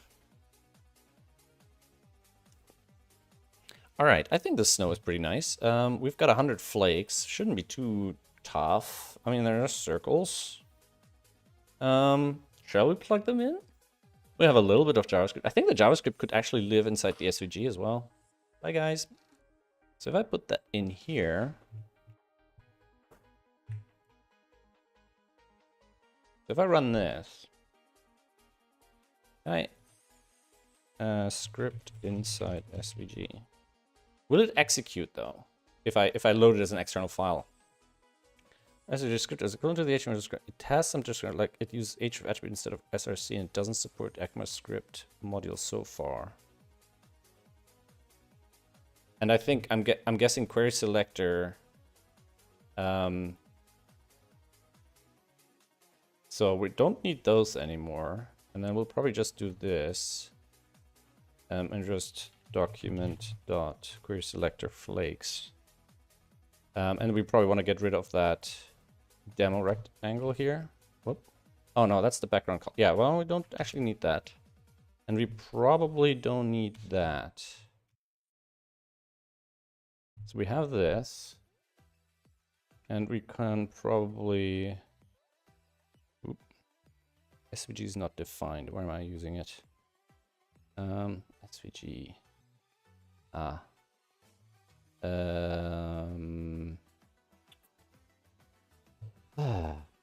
Document dot. Because I don't actually know how I access the document of an SVG when I'm inside the SVG, right? It could be that we have access to the root document, right? Doc type, class, style, body, SVG. So it might be that we have access to the SVG.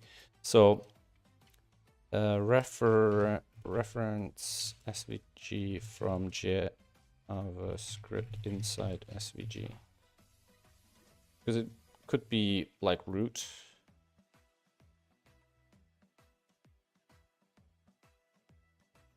Or we just kind of use the default. And we just use and just hard code it, kind of like this.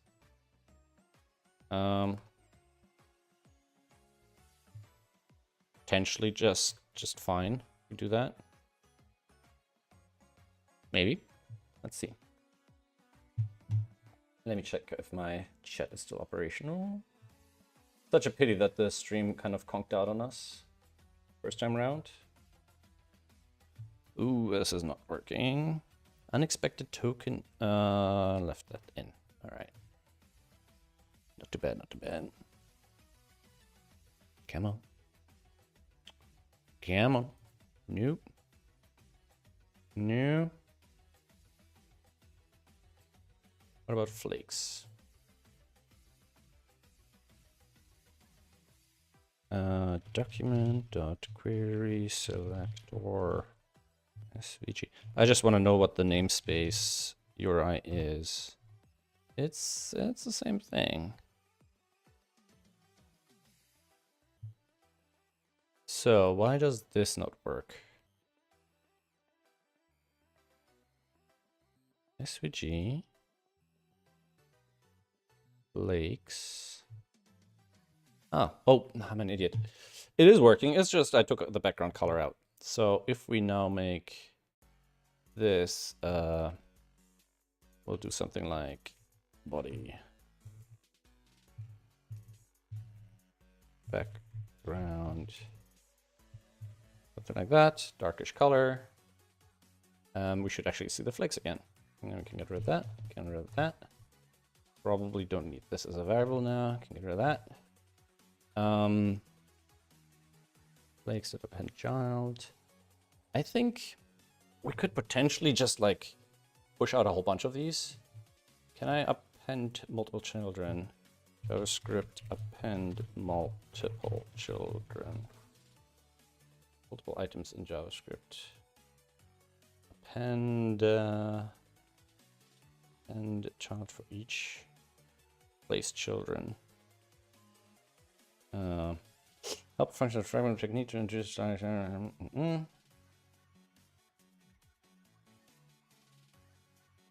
Create document fragment. Replace children. MDN replace children. Can I just use replace children? Replace the children with a specific new set of children. Okay. So we can probably do something like this dot replace children dot this map and then just return flake. Right? That should work.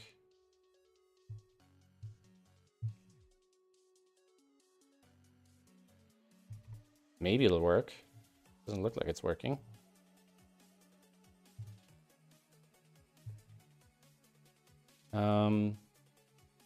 This should return an array.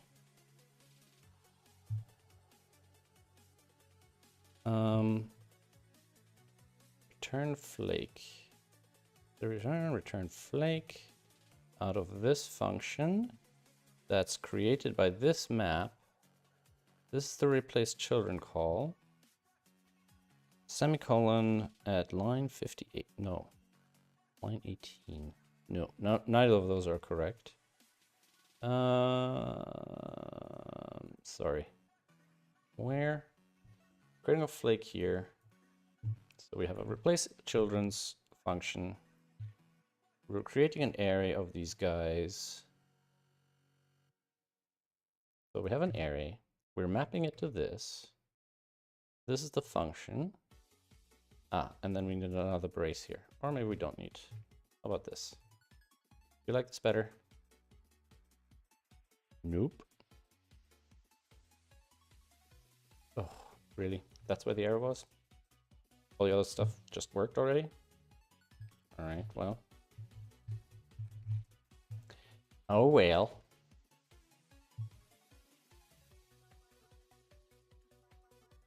Okay, that's fairly compact. I wish I could combine these. I mean, we could probably move this into the CSS.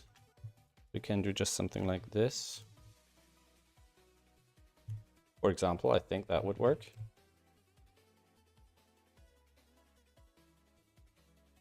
Same with this.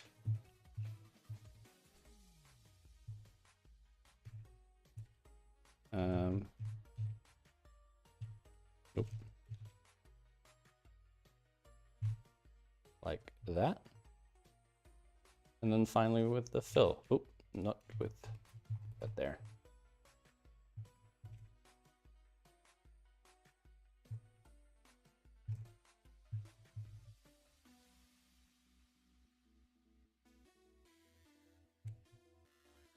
I think that should also work. There we go. And I'm wondering if object assign works with this.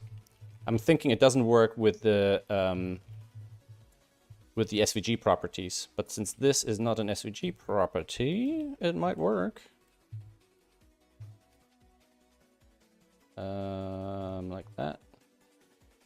Like that, and like that, I think. Maybe. And maybe now we can even get rid of that.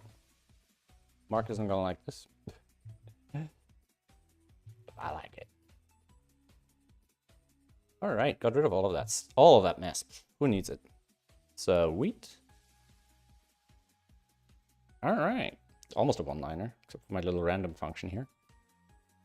Anything else we still need?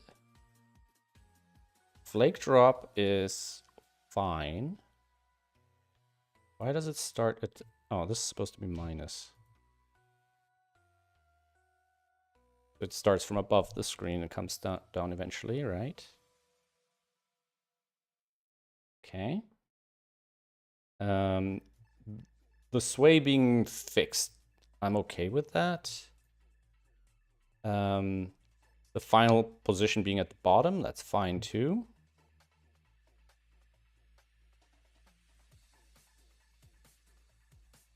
All right, and maybe we'll add this here just to make it explicit.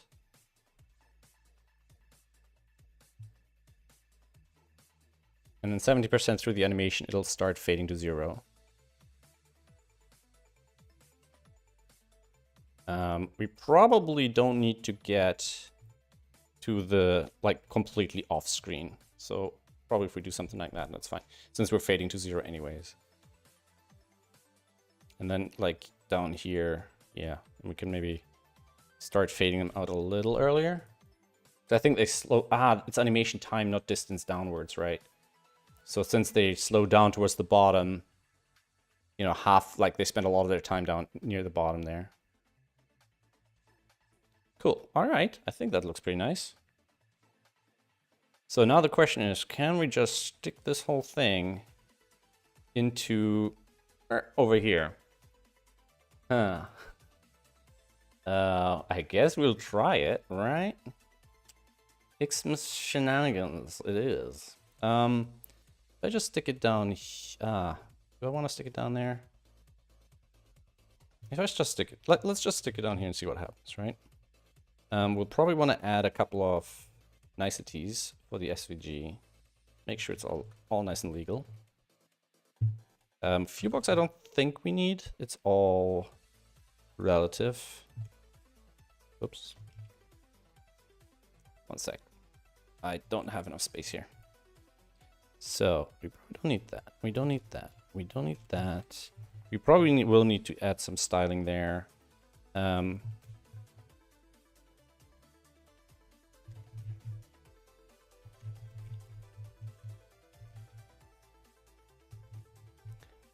we probably want to make sure you can't click on it or anything like that.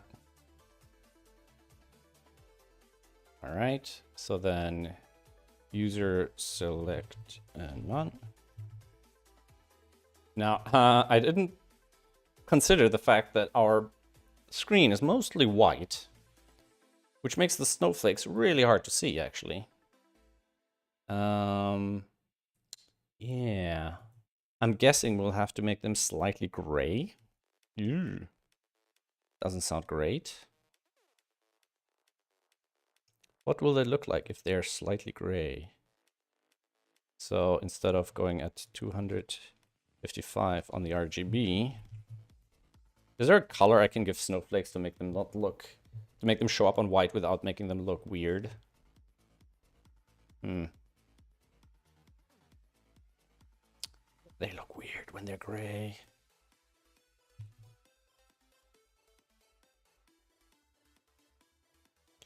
And we definitely need a way of switching that off, because if Simon has this for his video, it'll mess with the compression. And it'll probably cause all sorts of problems. Now, I'd like to pull this out into its own file. So I think if we have, it's probably best if we do this as a JavaScript. I could technically do this via CSS, I think, because I could encode the SVG as an image, as like a background image on an element in the foreground or something like that, you know. But we probably don't want that. And we definitely need a way of disabling the snow. Either that, or like I said, it'll just stop for a little bit. It'll stop after a short while. What do you guys think? I could use some feedback right about now. So,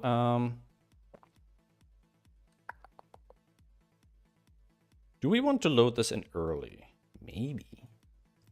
So if I do this, I don't defer it.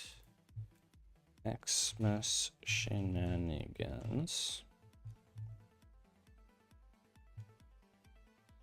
I'll save this as Xmas Shenanigans.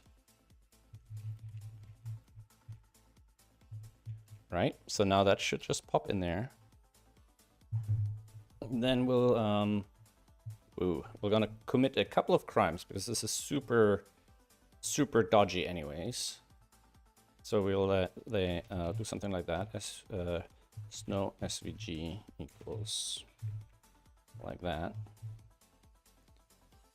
All right, and then here we'll do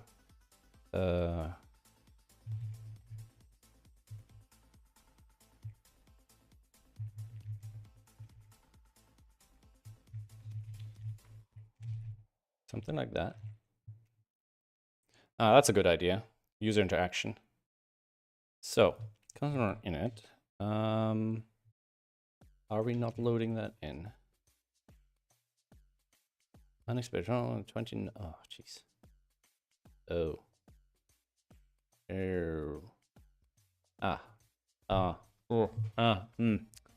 Wait, if I do this and that, that'll work, right?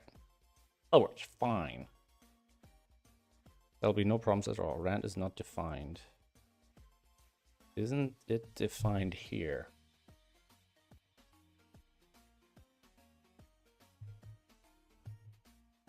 Ugh, I have not done this sort of thing before, and this might actually be ill-advised. In fact, this JavaScript might need to go somewhere else. All right, so init. If we call init here, right, then we'll do document.query selector body. So the question is, can I just dump that into body and get, you know? So I can do insert adjacent yada yada from there. Insert adjacent HTML snow SVG. That. I really need to pee. That's alright. Usually the sign the stream is long. Insert-y. Nope. Insert adjacent document body dot insert adjacent HTML. On element. 2 arguments required, but only one. Oh. Position.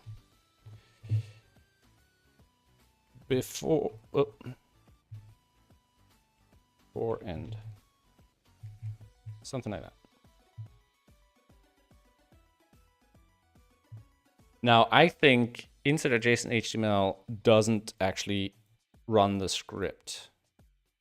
Well, it'll be interesting to find out. Execute a script. Insert script tag. Probably not. Probably not. Okay, so we don't actually need to do that anyways. We can do this. We can do that. Like that. Like that. Don't need these anymore. Escape sequences. We're going to clean them up. And we'll just ID equals Xmas snow. Something like that. And we'll do this.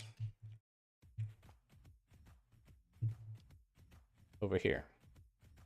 All right. So the snow comes in quite early, which is okay. Then we can move the other Christmas shenanigans in here as well, which currently are spilling out all over the place. So we have style, and that's these items. So these items. Good. Xmas shenanigans, no SVG, const Xmas CSS, and we'll use our usual CSS injection. Style, kind of this stuff here. Just gonna reuse all these sorts of things. We don't even need. I think we can just inject it. We don't even have to remove it or anything like that. So that's our Xmas CSS. We'll just stick that in here. That should get us a at peak color. There we go. And we can get rid of the dashed red outline. And I think we'll just base 64 encode that thing.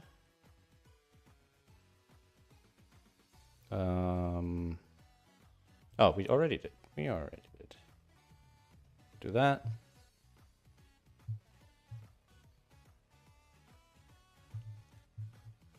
Do that.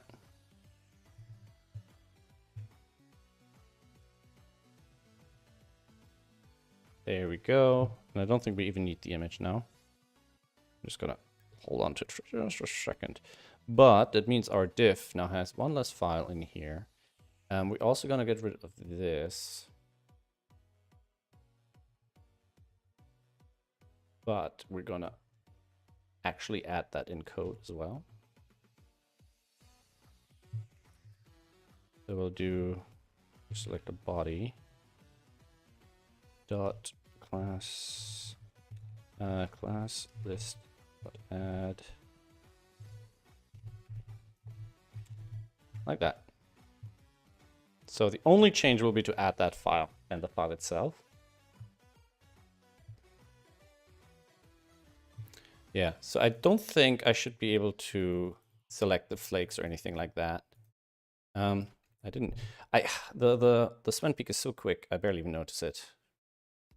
It's almost a shame. Something else I should do Christmassy. Christmas tree in the background or something. I don't know. But we need to do that now. So document.add event listener.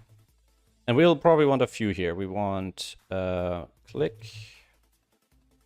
And then we'll have a little function here. Const clear Xmas. Stop Xmas. How cruel.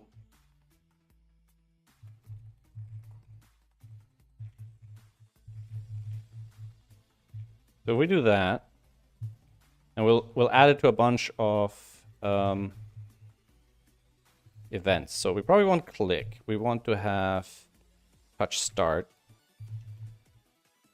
I don't know if I want to add it to. You mean stopping the animation at like having the final value be something like this? One problem with that is that it's a link. And the basic visibility is invisible, which makes the link not work. If I keep it around, I'd have to find another way of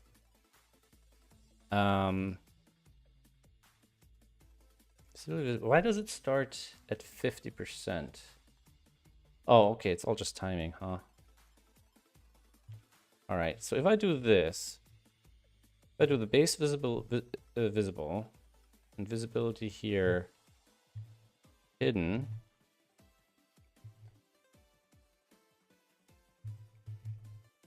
like if I do something like this, what does that look like? So it pops up, comes down, pops up, hat stacks, but it's not a link anymore.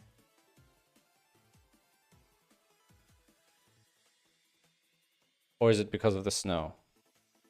So stop Xmas. All right, let's do this first. So we're going to do, and we want to keep the class around because maybe we'll do other things in the future as well. We have Xmas snow, so we can do document dot get element by ID dot remove. So that'll get rid of the snow. So that stopped the snow.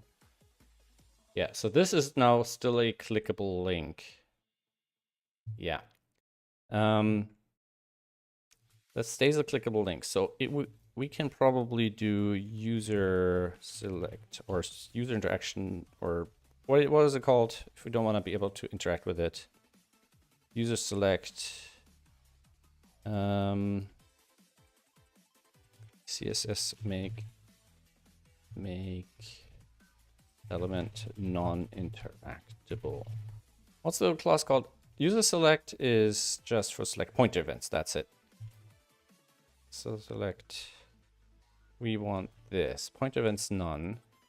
It should already be user select. Nothing. And then these should all be removed. Like that. So we have that. We click, no snow. Clicking on the hat doesn't do anything. Now, one thing I'd like to do is clicking on the hat. Oh, it still works. No. Like, maybe clicking on the hat will toggle the snow back on and off, right? I mean, I obviously could, wait for the animation to finish, like have a timeout for X seconds. So this is supposed to be, yeah. Okay, so the point events needs to be a none by default, and then I'll have to do, so pointer, and then we'll have to enable it for the animation. Pointer events all. And then at the end of the animation, we can disable it again, right?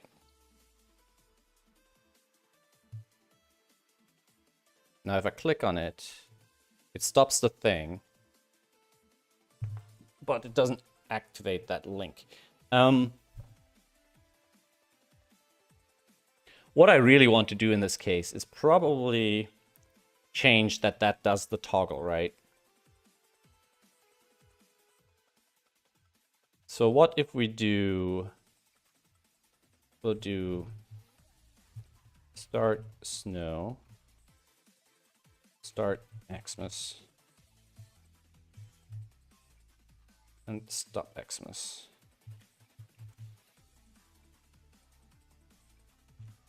So then we can toggle it, right? So on start Xmas, we stick these in there. And we'll do this whole thing. The CSS, that's on an initialization. So that goes in here. Then we'll add the thing. Down here, we'll remove it. And then here we'll just do start Xmas. And then I can add it as a toggle when clicking the hat.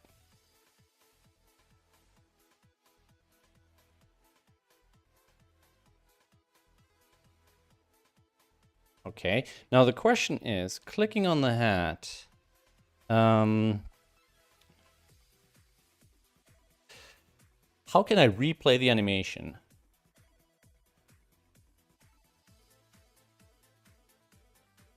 All right, I think what we need to do is we need to change some things around here. So after start Xmas, we'll do. No, we'll do it. We'll don't attach it to that, so it doesn't run over and over and it gets confusing, right? We'll do a timeout here. The animation runs for 5 seconds. So we'll do something here after 5 seconds.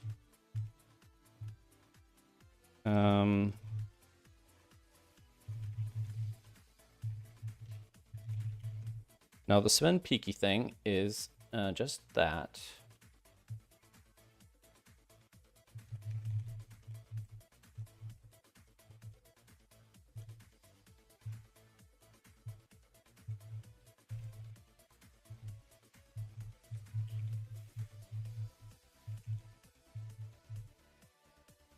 And I'm gonna run it earlier just so I can test it quickly now. So this gives us the link. So then here we can do svenpeak.href, what am I doing? We'll get rid of the link like that, and then we'll do add event listener click, and I think click should also work on mobile. And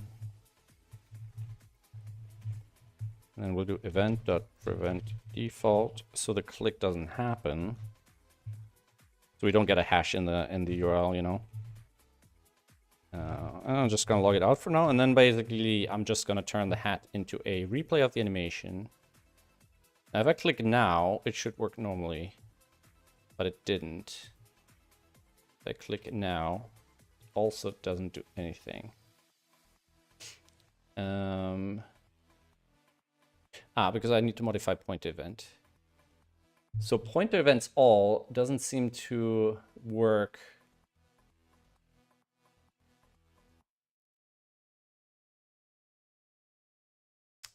Yeah, so okay, well, we don't need to do that anymore now that we've changed it. In fact, pointer events would probably kill the add event listener. Event default, okay, so we know it goes there. So now the question is, can we do Sven Peak?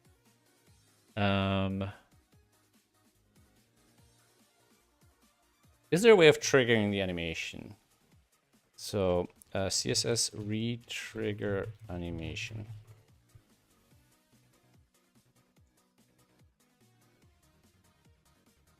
Using you can just append the element again in the body. But we want to append it in the same spot.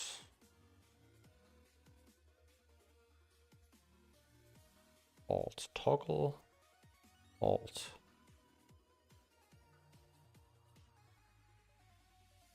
Ugh, it seems all terrible.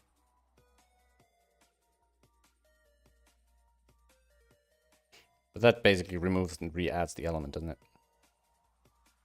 Second keyframes at, which restarts the animation. The problem with this is you cannot set any animation for the restarting animation. It just kind of pops back. Create a second at. Restart. Slider, restart.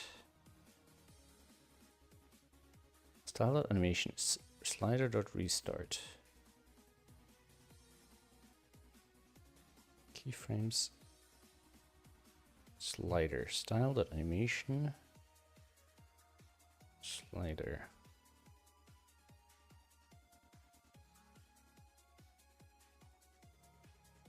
Class name box changing. Animation. Let's see if applying some property will do it. Blender dot class name equals restart. I don't know if that's how it'll work.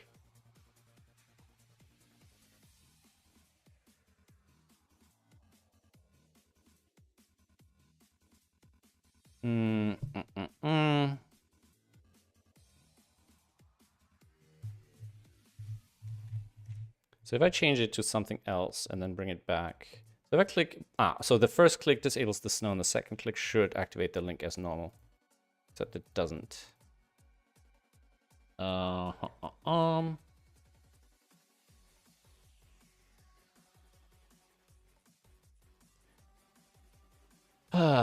So I don't fully understand how to do this without doing some weird stuff that I don't want to do.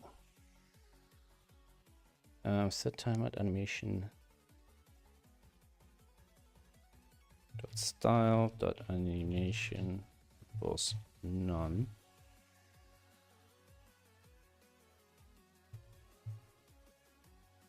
Now, if I do it without the timeout, it probably doesn't work.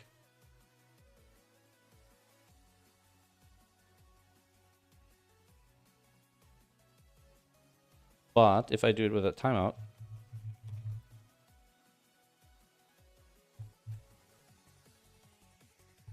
if it's a short one, maybe it'll work.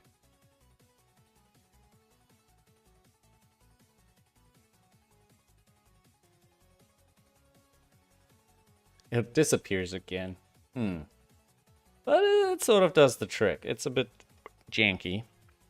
So if we do that and then recall start like that. Now, this... Oh, because I did it to 5. So if I do it like this, I should be able to hit the link initially. So if I click on the guy now, it goes to the Patreon. All right. If I go back... But there's no class targeting the animation. That's the thing. If I could click it now, it'll just yeah.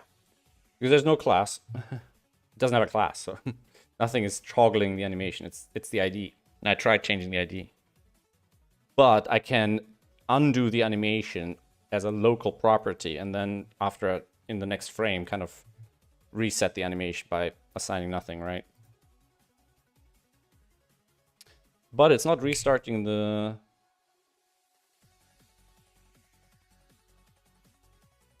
Start Xmas, because it hits stop Xmas right after.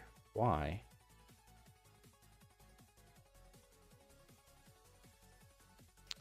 Why does stop Xmas stop? Is it because it's the touch start thing?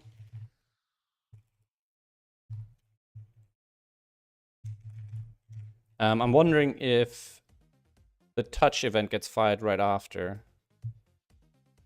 Click here now. Yeah. Oh, that's so annoying.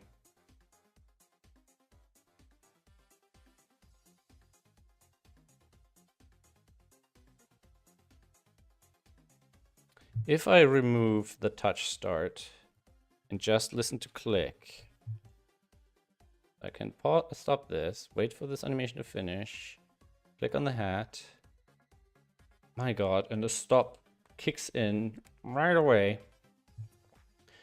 Well, I hate the event handling. It's so annoying. But we're gonna do this here to be a little screwy. We're just gonna delay it by 100 milliseconds. And the events get delayed by quite a bit. So it's not just like the next frame, you know, the next message loop. Yeah. And then next time we click, it's off again. And I click and it's on again. And this only exists once, and you know, it never restores it as a Patreon link. There are other ways to get my Patreon. It's not necessary to stick that in here as well. All right, get rid of all the little logs. Get rid of that. That needs to be at 5,000. We'll do that. Parent default should do the trick. We'll make sure we don't accidentally, you know, end up in the wrong place. Don't know if I need to return false here as well. Might as well. And we probably want to put this into something like, first of all, we want to do this. Like that. And we'll probably want to do something like const handle peak click. And we'll just put that in there.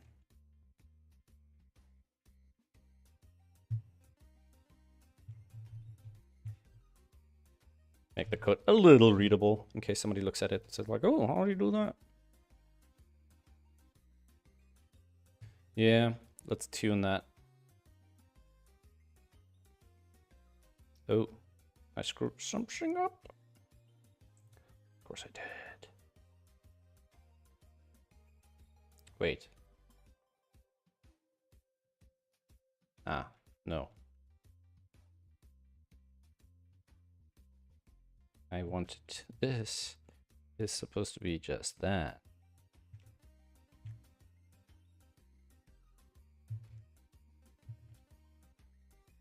Like that.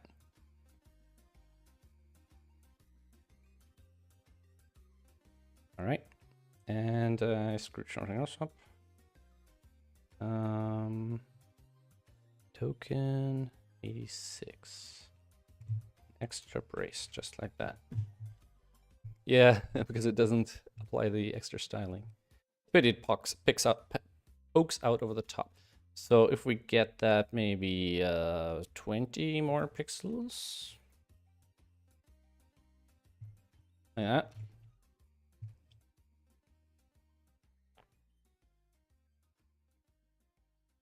And then it pops down to... That's weird. I don't think this makes sense now.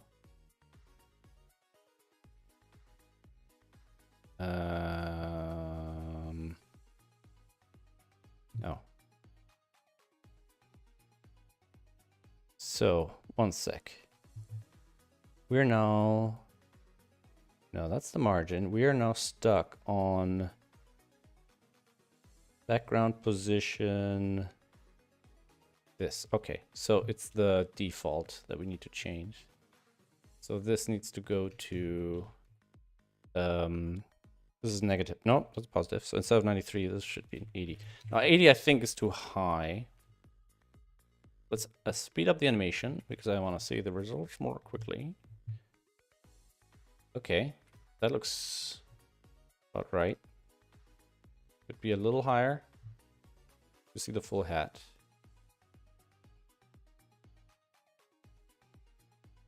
And then it pops to there. Oh, 80. Okay. 85. No, 75. I keep forgetting that after the animation, it goes to its default setup. Ooh, I don't like the skin showing. It's 78. Almost there. Be nice if we could put the hat in front of the... Well, I guess it's... Yeah, all right. And then if I click on it... That... It's a pity it starts over. I wish I could... I guess I could set up a second animation, but... it's not really worth it. Don't want to fiddle too far. It's a pity that the snow has to be slightly gray. I wonder if we should change the background color for Christmas, but... That's too much of a change. This is it's still got to go into testing, but this is definitely something I would want to hot patch into the main site. Advanced, what am I looking for? Dark mode.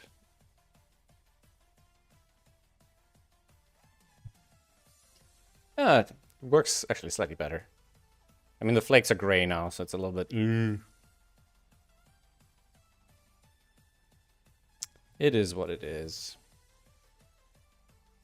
It's a little weird that you have to click twice, but I think for most people, they'll click once and it'll be gone, and then they won't worry about it anymore. And then the hat just sits there. I'm almost tempted to bring it up like another pixel or so just to get rid of that skin tone in the left side. Is one enough? Yeah, I think I'm quite happy with this. Well, a bunch of things I actually was thinking about doing today as well. I have to, for example, I have a list of suggestions, feature suggestions for my Patreons that I have to go through, that the patrons posted on my site, on my Patreon. And I was really supposed to do this today, so maybe I'll do that off stream now. At least I'll need to do kind of a listing, because I said yesterday, I think, was the deadline. And I also need to write an email for a grant application for I think the National Science something that want to use, there's a group that want to use my app. So there's some questions I need to sort out, like, you know, what exactly we're looking at, what's the time frame. Seems to start late next year and go for 3 years from there, so it's quite long term out.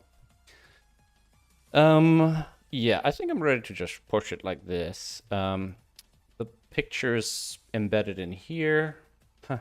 Now that I think about it, I could have just had the hat as a separate image and kind of placed it on top of the animation with a synchronized animation, but probably not worth the effort. I could try to compress it a bit more because it's a bit annoying to have that 8K line in here. But I think for now this is fine. Is there anything I can improve here or simplify? I mean, it's not a lot of code. It's mostly the image at 8K or whatever. So if we're looking at the file itself, it's 13K, of which most of it is just the image. Yeah, I think that's fine. It's not too much, you know.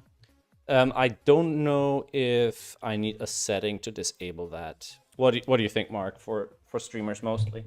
I mean, if they started up, I don't think the hat is too distracting. Wait a second. One thing we need to test is, does the hat interfere with... Nope, that's not what I want to do. Does the hat interfere with outside clues? Because I don't remember if the hat is above or below. Nope. What am I doing? This one. It could interfere with outside clues.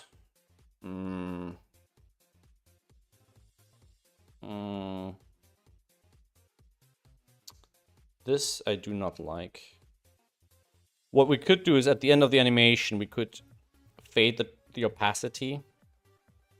So we could do something like opacity 0.2. Then here we could go opacity 0.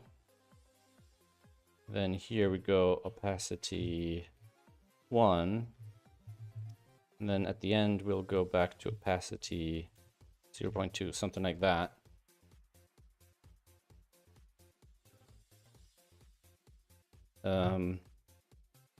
Opacity 1.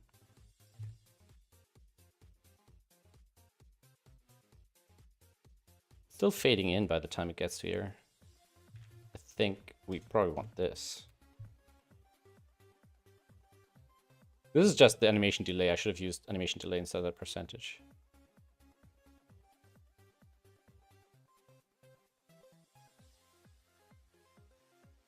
I think that's okay. It doesn't interfere too much, right? It's a bit of an Easter egg. It's almost too faint, to be honest. Maybe 0.3.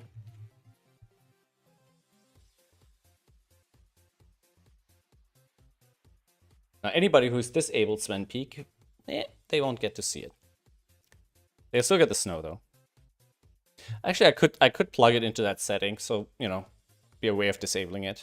Especially, I'm only concerned for streamers, but they shouldn't be opening puzzles. It's literally, it only would hit a streamer if they open the puzzle on stream, on sight unseen. Although they could open another tab and then switch to the tab and have the snow already disabled. So I think it's okay. And it's only for a couple of days, so. All right, I think I'm okay with this. I think this deserves a version bump just to keep track of it.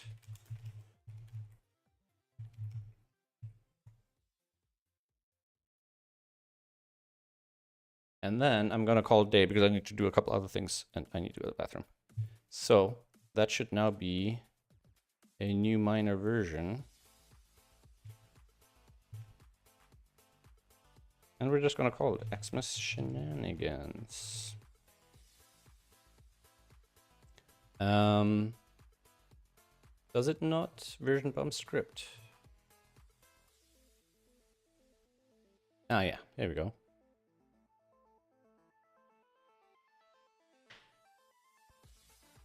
So I'm gonna let some of the streamers know, because I'm gonna deploy this to beta, but I'm also gonna run this on, I'm gonna hot patch that into production.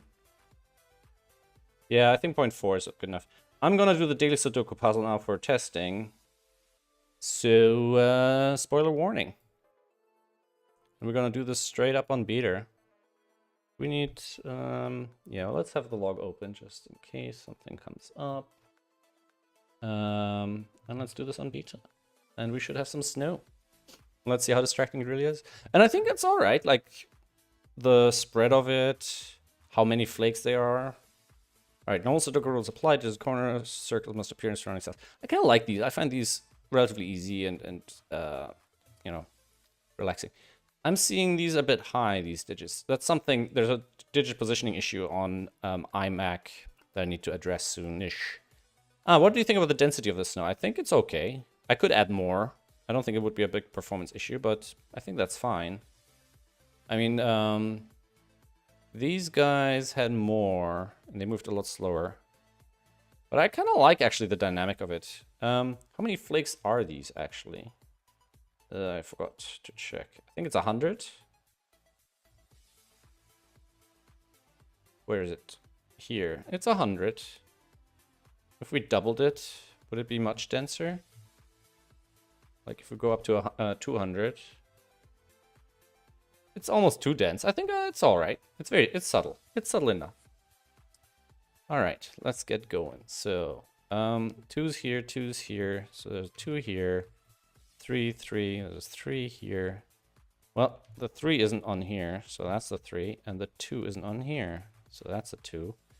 Let's see what else we have. 7, 7. So there's 7 here. We have 7, 7, 7 here. Anything else in common? 6, 6. So that's a 6.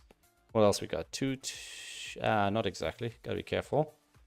6 and 6. So there's a 6 over here. Anything else? Nope. We have 6 in common, so there's 6 here. We have 5 in common, so that's a 6, 5. That makes this a 7, 8. All right. What else we got? We got these overlapping ones. Got to be careful. 3's here, and 4's we don't know. So we have 3's here, 3's here, 5, 6. That's these 3 sorted. So there's a 6 over here, 6 over here, 6 is over here. 8 and 7 doesn't really point at anything over there. We have a 3 over here. So this 3 cannot be down there. Oh yeah, that's something to check with these overlaps. So if this overlaps with this, it means it needs to be on the outside area. So like 7s need to be here. 2, 3, 8, 9. 2, 3, yeah, 3 is here. Any of these have 3's, yeah. So 3 need to be here, here, here. Except they can't be here, so that's a 3. Now there's a 3 here, 3's here, 3's here. Today, not charging anymore. All right, so what else we got? What else we got? So there's a 6 in here, and a 3 and a 4. 4 here, 5 and 6. 6, 7, 8, 9. I mean, normally I just mark them all 4 in. I'm trying to be a little bit more grown up about this. So 2's go here. So no 2's here. 2's here. Doesn't apply to these. So this has a 6 and a 7. This has a 6 and a 7. So 7's on the inside. So 7's are on the outside here. So that means 7's are over here. And then we have an 8 and a 9. This also has an 8 and a 9. So they can't both be in here, obviously. We have a twos. All right. Ones. Sixes, sevens. 8 doesn't overlap here. 7 and 7, so we have a 7 over here. There's always these patterns where, let's say, the 2s push a 2 here, the 7s push a 7 here, and we have the same with the 6, and the same with the 3, and so on and so forth. 2. So the 4 and the 1 are still indeterminate. 7, okay, that takes a 7 out of here. In fact, that's not the 7. Here's the 7, because this doesn't have a 7 on it. That puts a 7 here. 7 here, 7 here, 7 here, 7 here. 6, 7s, 4 and 5. There's a 5 here and a 5 here, and they can't both be on the inside, obviously. But we don't know exactly yet which of these gets the 5 in this cage. It's probably one of these was gonna have these kind of filled up. What else we got? 1, 2, 7, 8. 1, 2, 7, 8. 3, 4. All right, I think now it's time to start getting a little bit more aggressive on the pencil marking. Any last chance? I'm loath to use something like, well, this does tell us that the 2 is here. Okay, yeah, I can use them like this. I don't know why I thought I couldn't.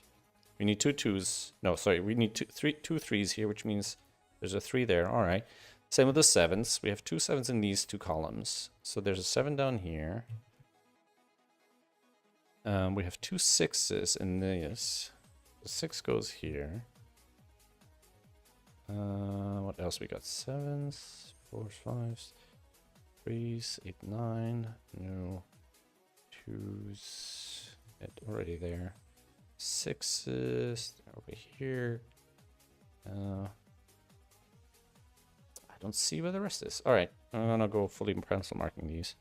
3, 4, 5, 6. Where 6s don't go there and the 3s don't go there. 2, 3, 7, 8. Where the 7s don't go there and the 3s don't go there. 2, 3, 4. Where the 2s don't go here and the 3s don't go there. 2, 6, 7, 9. No 6s here. I think these overlapping ones are going to be the most revealing now. So no 2s here, no 3s here.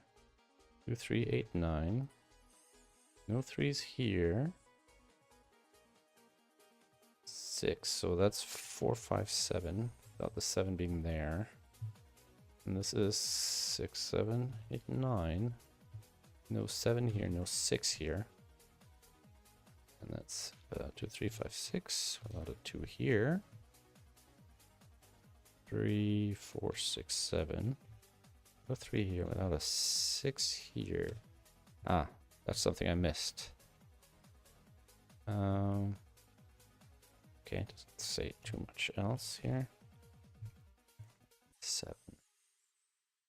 A 7 here. And it could be also something like this. We could get like triples and stuff. Alright, so now we've pencil marked them all. Didn't make it obvious, but there's no 1s. So we got a 1 here.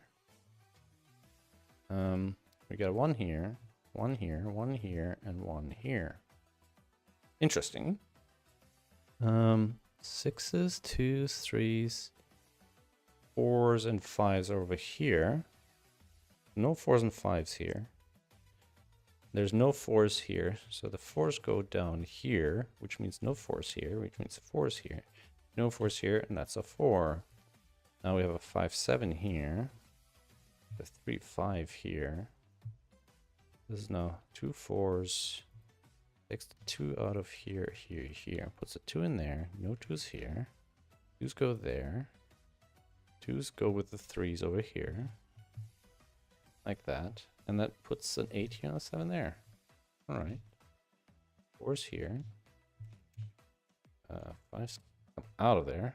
4s go up here. Oh, that's not a 5, 7. Not an 8. 4, 3. 6. Okay, well, we're getting all sorts of things now. 5, no 5s here. That's now a 2, 5 pair, 3, 6 here, making this an 8, so this is 6, 7, 3, 8, 2, 8, 1, 7 here, 2, 7 there, which means the 2 comes out of there. That's now a 4, 2 there. Alright, and almost be done now. 1, 2, 3, 4, 5. That's a 4 here, 5 there, and a 9 here. 6, 5, 7, 6. I think now it's just filling in the digits as they get revealed. 4 is now here. That's a 1, 2, no 1 here. 4 here, 1 here. 3, 4, 5, 6, 7, 8 here. 3, 2, 3, 1, 2. 7, 1, 2, 7. Oh, 8, 2. That becomes a 6 or a 9. And that's finished. 3, 4, 5, 6, 8. No 1 here. 1, 2, 3, 4, 5, 6, 7, 8, 9. Okay. And that's a 1 or a 9. And that's resolved. Okay. That's a 1, 2. Also resolved. 5, 2. 3, 5, 6, 3. 4, 6. And 9, 4. 8, 5, 6. 1. 5 and 9. This one is 8. This one is a 8 as well. We need a 9, 1 here and a 9. And here we need 4. That's it, 11 minutes. I feel like I could have done faster, a lot faster. Yeah. I should have had that in the pocket, and I did not. All right, but I mean, didn't blow up, and we get the snow back if we want to. Well, this might be my last stream before Christmas, because next Sunday I probably won't be able to stream, and then I'll be back afterwards. I'll see what I can do. Maybe I can do something very quick. Oh, it's Christmas day. I don't know. Maybe I'll pop in from my laptop or something, say hi, play a game or two, and that's it. Other than that, you know, wish you Merry Christmas, Happy Holidays, and all that stuff. Thanks for hanging out. I hope you'll enjoy the snow. If you find any issues with it, if it interferes with any puzzles, please let me know. I'll leave it on beta for like a couple of days till maybe Monday or Tuesday, and then I'll bring it up on the main site for a couple of days of fun. Thank you very much for joining, and sorry about not being able to go on Twitch today. And thanks for hanging out. Take care, guys. Have a good evening.